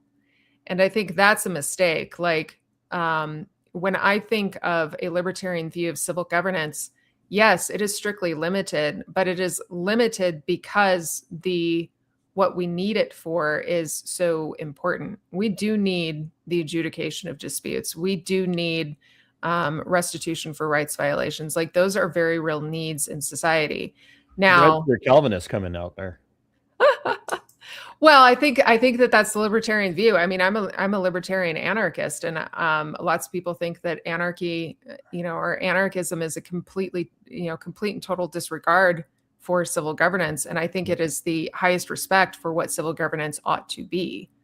Right. And that is why our founders, coming from a predominantly Reformed background, not all of them, but predominantly a Reformed Calvinistic background, they're Calvinistic Baptists, or there were some Lutherans, predominantly Presbyterian types, which is why King George is like, I don't need any more of this damn Presbyterian war. Yeah. He was a little biased anyway, but he was losing his empire too. Right. Presbyterians. But it arose because you had guys like John Calvin centuries, before, writing to the King of France, Institutes of Christian Religion, and in other places, he's writing things and he's saying, and my favorite quote, and this really got me in trouble with my my mother after the first Trump election, when I told her I couldn't vote for him then in 2016, I couldn't bring myself to vote for him. And I said, I think you're making a very, she's still in a fundamentalist, independent fundamentalist Baptist church. And so, some things, and they were all in, and I'm like, Mama, I just don't know how you can support him. It's not in keeping with your Christian values that you say you hold to. And we went back and forth, and the day after the election in 2016, she said, so how do you feel about it now? And I just sent her a meme. It was a picture of John Calvin, and next to it says, when God wants to judge a country, he gives them wicked rulers. Yeah. And that, I will tell you, I can't find any quotes that back this up. There's no historical documentation for this, but I think knowing what you believe and what the Libertarian Christian Institute believes, I think it's a tangible reality to say that was on the mind of the founding fathers from the Reformed perspective when they wrote the Constitution, when they fought the fight that they fought. They knew they were living under a wicked ruler, and the Bible does say that God does appoint. But what's that appointment? Sometimes that appointment of rulers is very specifically to judge. What was the first thing he said to the Israelites in the wilderness when they're out there demanding a king like all the other countries or all the other nations? Yeah. Oh, okay. You want a king just like all the other nations. Have Saul. There you go. There's your king like all, and guess what? He was like all the other kings. Yeah. Actually, this reminds me, there's another book that's coming out that LCI is publishing that you'll probably want to take a look at. And it's for... You think I read? You will now. It's I'm not sure what the title is exactly yet, but it is for different theological perspectives on libertarianism. And so one of those is the Reformed position.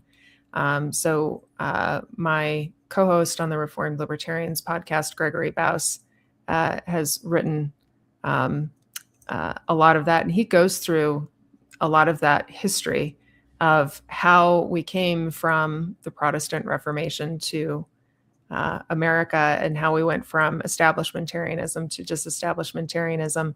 And it's a very interesting read. I think that you'll enjoy it. So, yeah. Yeah. Let me know when that comes out. I don't know if you can't see it, but behind my two signed Scott Horton books, I can see the Scott Horton books. Right, between the two signed. Signed. That's my only clout right there, by the way. But behind them, they're resting against Calvin's commentaries. So, oh, nice, very good. Yeah. So sometimes when I say bad words, I think, oh, Calvin's watching. Yeah, Calvin's always watching. Well, what's funny too is that I've got the Lutheran Study Bible up here, and then I actually have their concordance on the other side. So nice. And that was a gift. That was a gift from that LCMS pastor that I told you about. Yeah. He's like, you should read this. I'm like, hey, thanks. But no, I do think that it. And here's another reason why I say what I say about, and I want to see if you agree with me. I'm trying to remember you're the guest and give you more time to talk. I'm sorry. You're fine. One of the reasons that I think that libertarian philosophy, and therefore being a libertarian, is in keeping with being reformed, is that the Calvinistic thought, reformed theology, by and large, in and of itself, is it attracts nerds.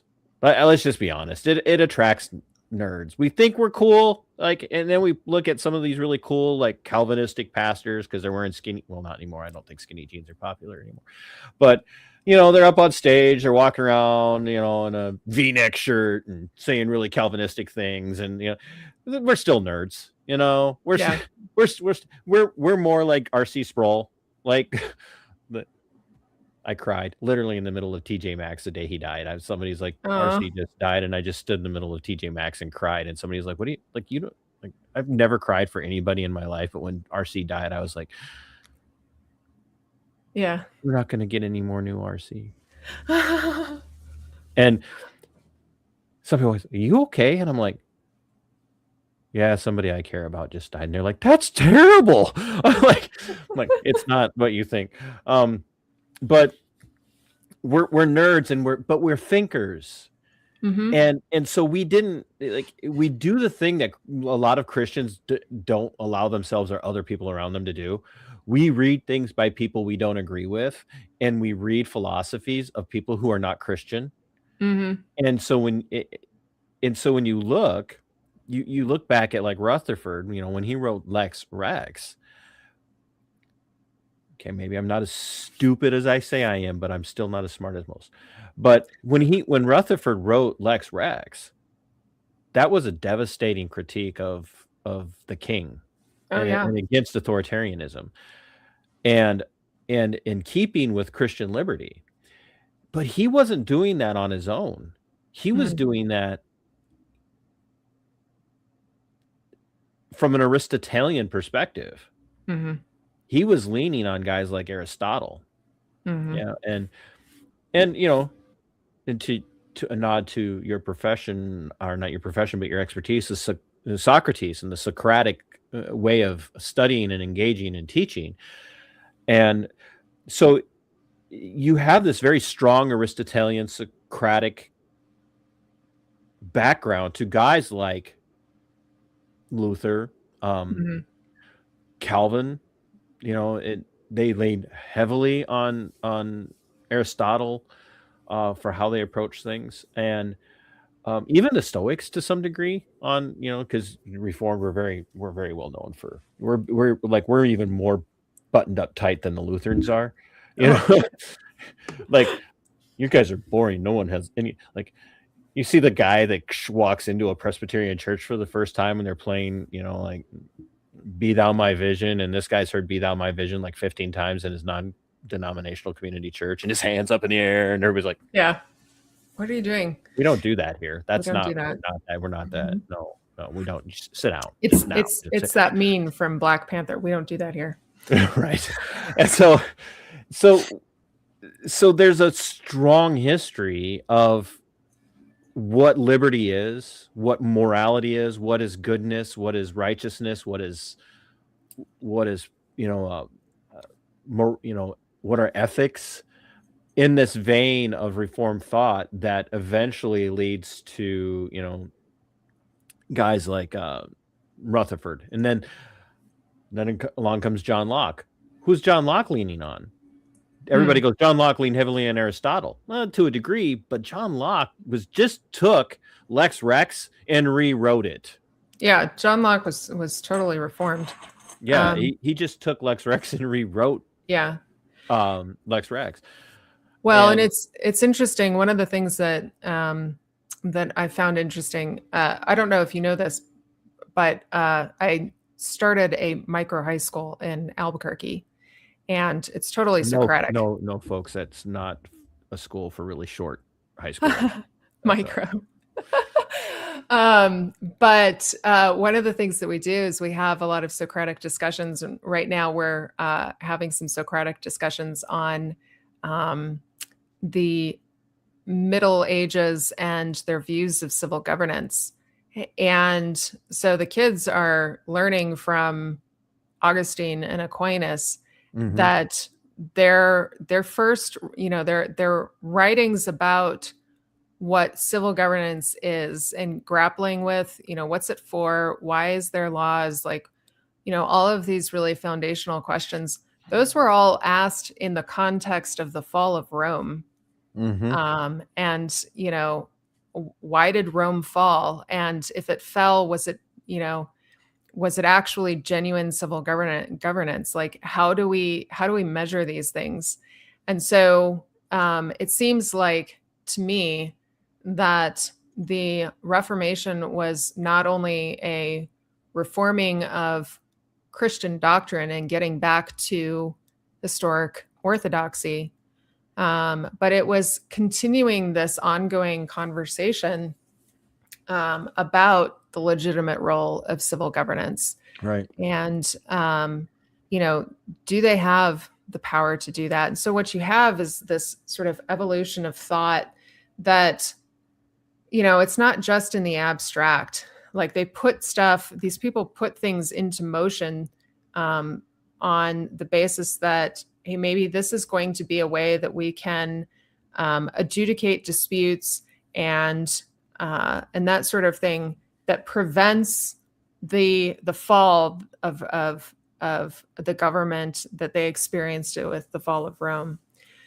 That's directed at you, by the way. Oh, thank you. And I know, Jen, much. she meant than I did in school, or didn't might be appropriate too. So yeah, I really appreciate that. But yeah, so this has been a long conversation over centuries and centuries. And I think what we are experiencing right now, this sort of goes back to the abortion question and what's going to be the solution to ending the practice of abortion. I think one thing that we are really grappling with right now is the question of whether civil governance has to be monopolized by the state. In order to have a good civil order that is, and when I say good, I don't even mean morally good. I mean something that operates well and administers justice. In order to have that, we're revisiting those questions. Does government have to be so big? Does it have to be monopolized? Or is this something that, maybe there are solutions to problems that exist elsewhere that don't require violence? And, one of my primary arguments with the abortion debate is that the thing that's going to solve that problem is not government, it's the market. It's the market being free to provide those solutions, whether they're, solutions for preventing unwanted pregnancies or solutions for providing for women when those unwanted pregnancies or those unplanned pregnancies occur, and those solutions being life affirming. So the market has a big role to play that has sort of been the subtext Yes. over centuries since Augustine and Aquinas were grappling with this idea of, why did Rome fall? So. Well, and when you take the word market, and we use it broadly in a lot of ways, the supermarket to, the stock market to the petroleum market, to make it, the market is really just economics, and there's economics from the financial perspective, and then there's economics of the life. There's a life economic perspective, but it just comes down to a market where what's going to fix this, and then people go, well, because we've been conditioned to think that what's going to fix the market is going to be more governance, and they hear governance and they think the state. And and if you look at Rothbard's argument in Anatomy of the State, he actually corrected me, because I would run around going, well, there's a difference between the state and government. No, look, Rothbard's argument is the state and the government are the same thing, because you have to, you're giving your consent to both. You can't, I'm way simplifying it. But when you really look at what he's saying about the state, and that if you want governance, you don't need the state to have governance. Yeah. Governance is an individual thing where you can choose to be in a relationship with other people and come together in an agreement about what governance is going to look like. What most people think about in governance is they think of government, and they go from government to an authority. When they go to authority, they think to a supreme authority, which is why the vast majority of people in the United States go, the most powerful person in the country and the world is the president of the United States, which is a completely So we mistake backwards view of how our founding fathers wrote the Constitution and their perspective. They wanted the people to be superior to everything. Yeah, it's a mistake to attribute authority to hierarchy. Right. Now, that's not to say, like, in what's known as a polycentric legal order, which is the fancy word for philosophical anarchism, what you get is you don't have a single entity that is in charge of, say, the court system. Right. What you have is a bunch of like, I can go to, if I want to purchase services from somebody, there are many options that I can go to, right? If I want to get my carpets cleaned, there's this company or this company or this company or this company. And so in a polycentric legal order, the service of adjudicating disputes then becomes a service that is provided for by the market. And so right now somebody is going, wait, you mean I could shop my legal case around? Yeah, you could. That would be ideal. Yes. That would be. And you would go those businesses providing that adjudicatory services, they are subject to market forces. If they provide good service and they render just judgments, people are going to know. They're going to get Google reviews about that, right? You sound like you believe in free market economics. Oh, I'm an absolute freaking market anarchist. So, but like, that's the idea. So it's not that we're opposed to governance. It's that governance is too important to leave it to the state. Well, and you can't get away from governance. There's always going to be governance. Like There has to be, yeah. Every anarcho-capitalist acknowledges that. You cannot, you will always have governance. Even if you break it down to the family, there's always governance. Like the kid doesn't get born and then walk into the living room 3 days after he's born and go, by the way, I'm in charge. That's actually not true. The kid does actually take over. You know what? Never mind. Argument defeated by me. Even in the case of the family, I love this because the whole like trad life thing that's happening right now. They want to make the argument that women belong at home, being homemakers, being housewives, and that sort of thing. And they appeal to scripture for this. But when you look at scripture, when Paul is talking about women being workers of the home, the Greek word that he uses is the same word for economy or economics.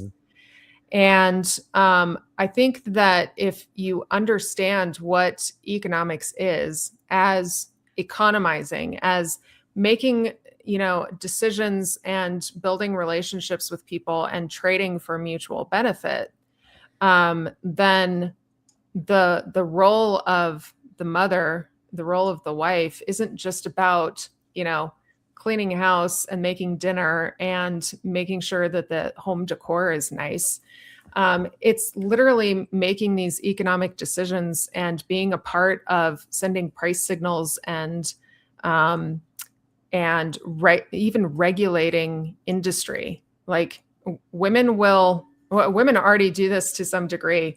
That if you need a product or service, you have a better chance of getting a great review or recommendation from a woman who's actually explored that question than just some piece of advertising on the internet.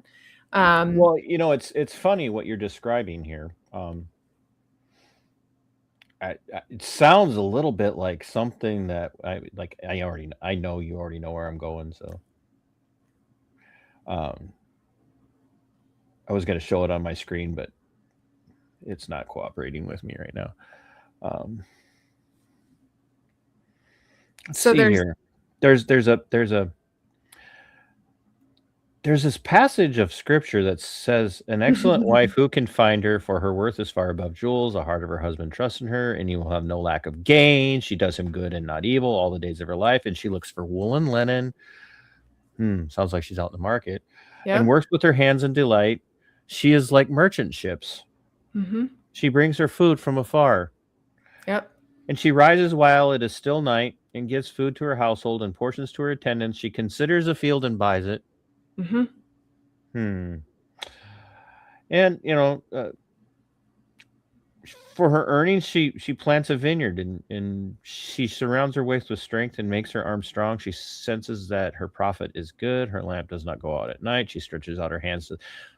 She's an economist. She's an entrepreneur. She's an entrepreneur. She's an entrepreneur and she's an economist, not in the academic sense, but in the truest sense of that term. I like every time, and I'm not some weird like egalitarian, and I don't mean that egalitarian is bad, but like Christian egalitarianism is a little like weird. There are roles. Yeah. There are roles, but like true Reformed Christianity looks at this and says, she's building businesses. Yeah. And the success of her husband, everybody looks at her and goes, you want to know why he's successful? It's her, which is really the ancient biblical Hebrew way of saying behind every good man is an entrepreneurial woman. And so, I think there's a wonderful quote from, I think it's G.K. Chesterton, who says that... is it about cheese? Because he talked about cheese a lot. He did. No, he said something along the lines, I'm going to butcher this quote, but he said something along the lines of all occupations that exist for the one primary or foundational occupation, which is motherhood. And so, this is part of the reason why I go back to economics as being the solution to the abortion problem. It's because, when I say listen to women who are saying they can't afford this, that's not an emotional appeal to a woman who's experiencing some sort of hysteria. Right. She is sending a freaking price signal, and people aren't listening to it. Right.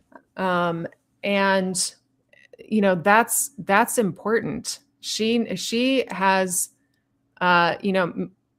she's not necessarily educated in academic economics, but she has an intuition about it.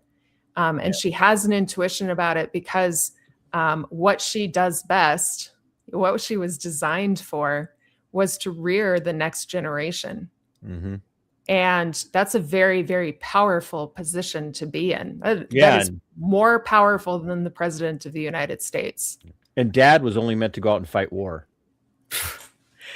Oh my gosh. And kill things with his bare hands. Yeah. Like a real man. No. So I'm gonna get ready to wrap up here because we've been doing this for 2 hours, and it doesn't feel like it. Normally, I do a 2-hour show with somebody or longer, and I'm like, no, I felt every minute of it. Especially when I have a politician on, even the ones I like, I'm just like, oh, for the love of God. Yeah. I do have to ask. So I see a little nod to maybe C.S. Lewis here on the screen. I couldn't possibly imagine, what that. Mere Liberty is a nod to Lewis and his title, Mere Christianity.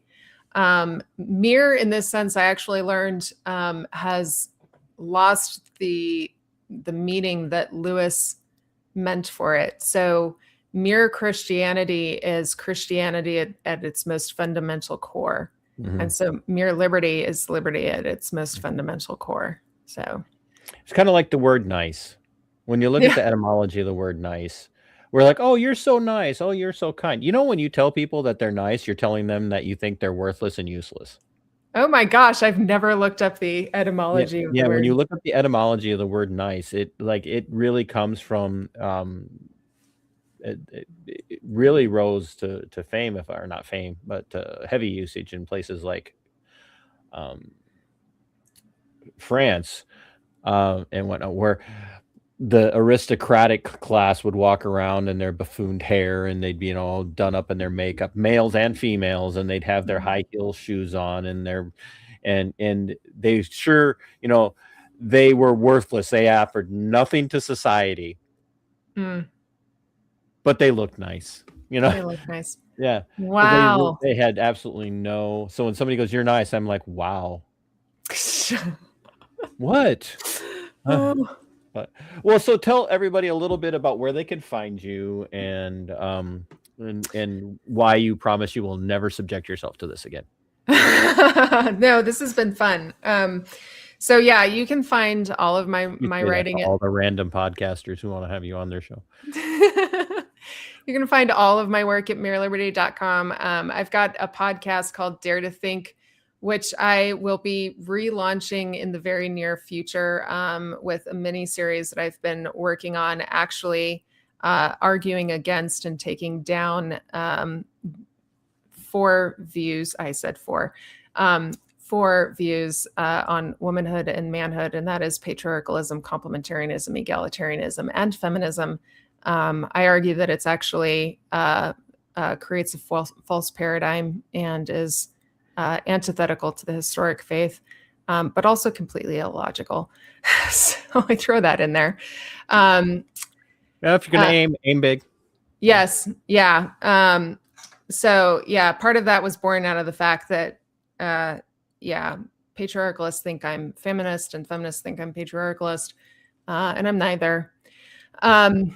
But let's see what else. Yes, our book, the updated and expanded version of Faith Seeking Freedom, Libertarian Christian Answers to Tough Questions, will be published by summer.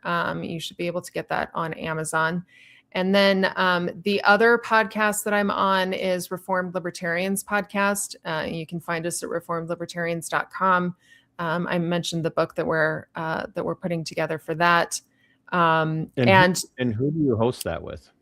so my co-host is Gregory Baus. Mhm. And unlike a lot of podcasts that are like in short form or interview format, that is much more scholarly and dense with philosophy and theology. And so nothing like this show.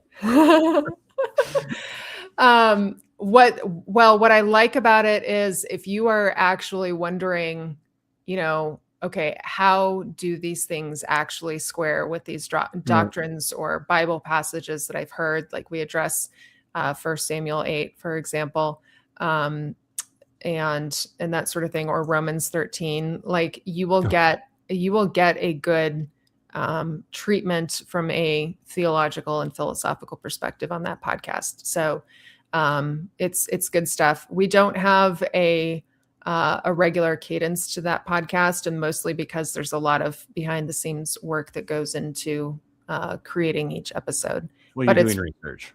Yes, lots of research. Yeah. People, I think, and I know I can. Here's a place where we can both speak from experience. People do not understand, like even doing a live stream.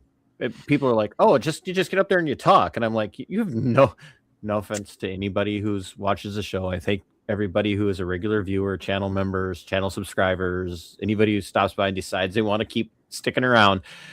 Please don't ever tell your favorite podcaster or showrunner or whatever, all you do is get on live stream or a recording and you just talk. And I'm like, you have no idea. Like when I'm doing my deep dives into the tyranny and government abuse stuff that I cover, even the stuff that looks like I'm off the cuff, I have been reading about it and studying about it and and I've got a volunteer researcher who's like, if I had any money, it would all go to her because it takes a lot to not just to put a show together, but to just have something to talk about and not sound like a blithering idiot.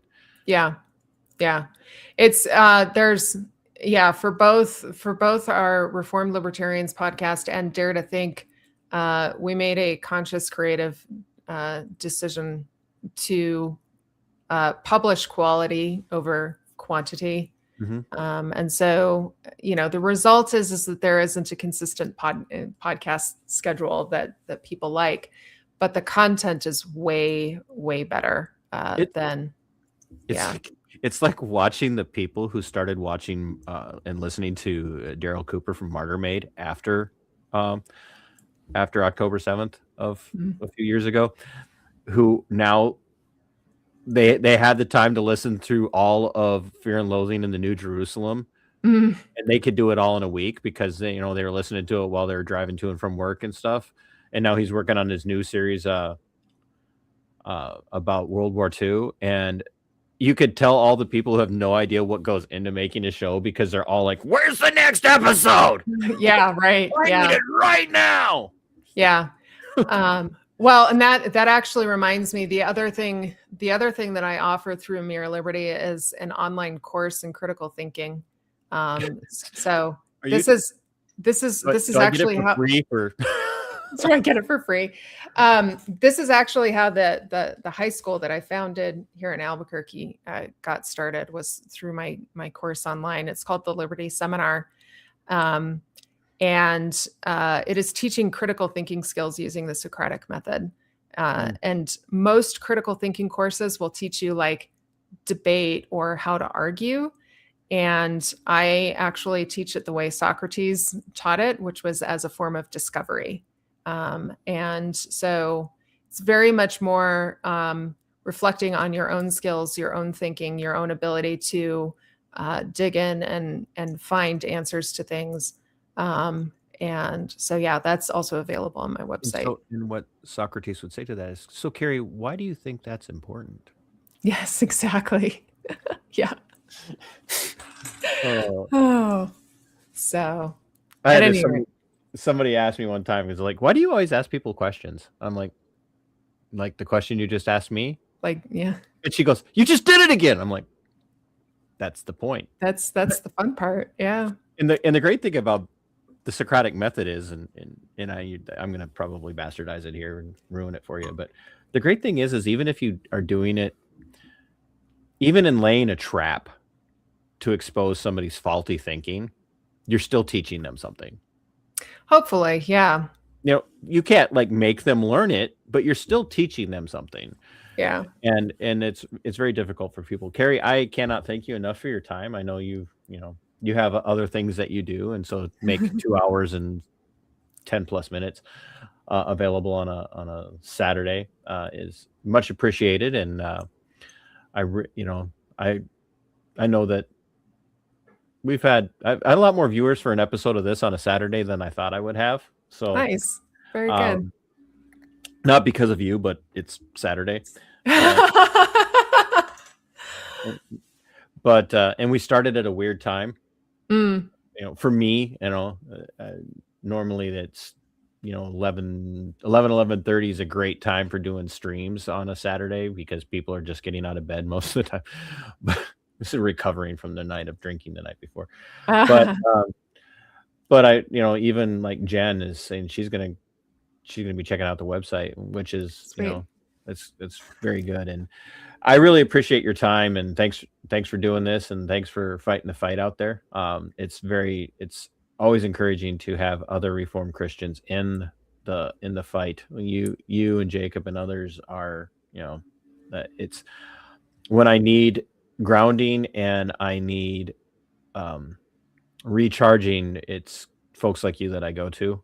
And I'm not I mean it's 100% true. I'm like, sometimes I need to be reminded where I came from, and it helps. So thank you very much for doing this. You're welcome. Thank you. I'll let you go, and I'll close. And if you got to go, I will message you. I don't know if you know this, but I have it set up that if you want to, you should be able to use it from your end if there's anything perfect. you wanted to clip out. So Okay. All right. That sounds great. Thank you. Thank you very much. Bye.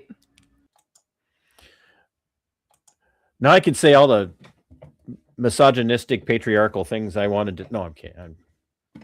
My audience would end me. Here we go. There we go. I like that better. You do not need that close up. You do not want the close up. Here, yeah. You do not know, not that. This.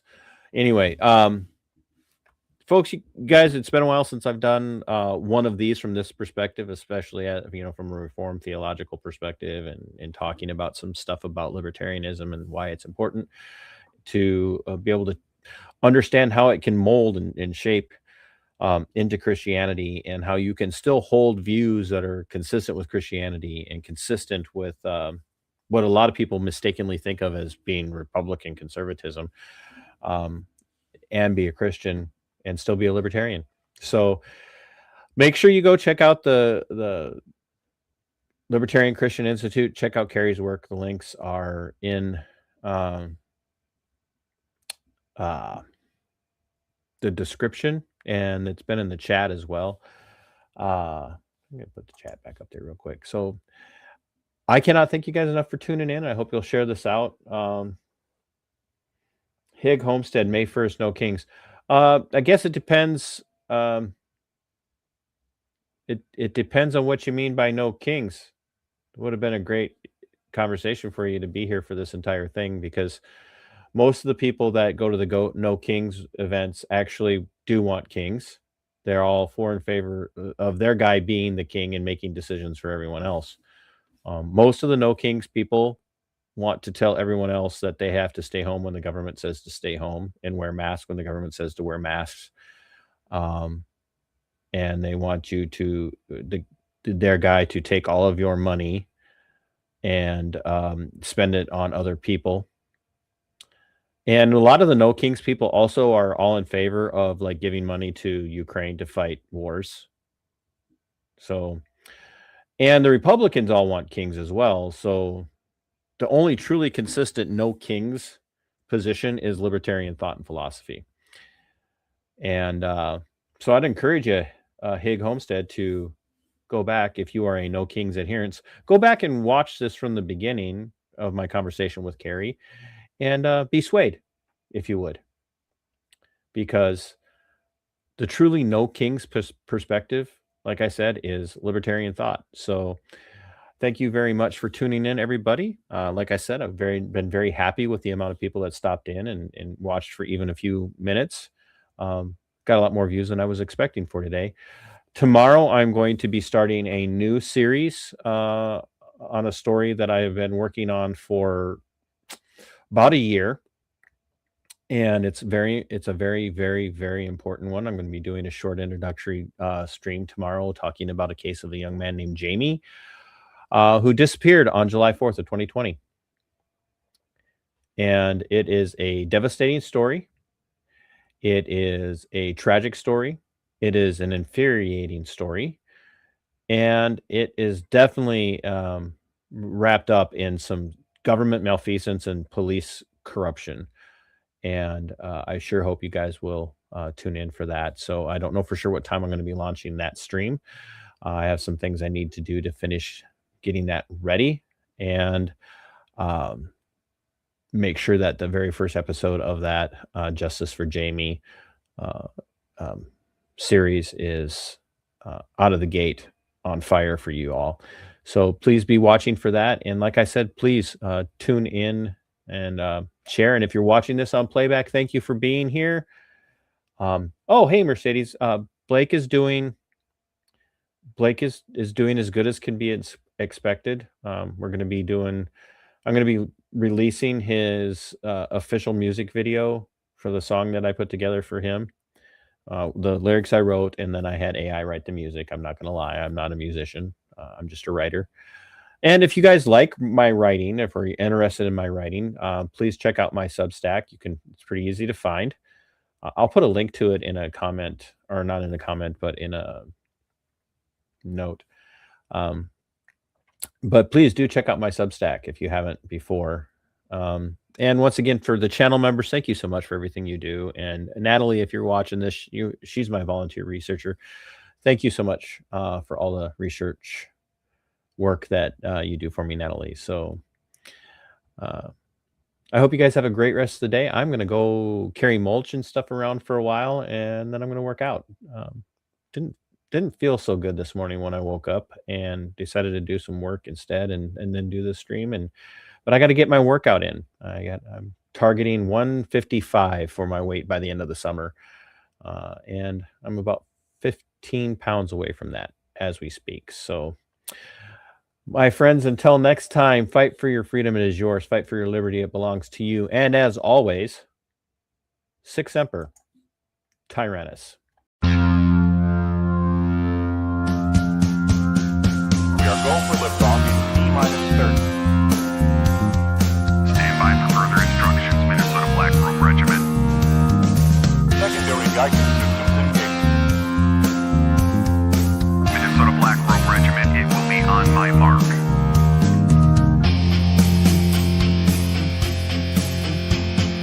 All systems are a go. All systems are a go. Minnesota Black Robe Regiment, you are over the target. You are authorized to fire at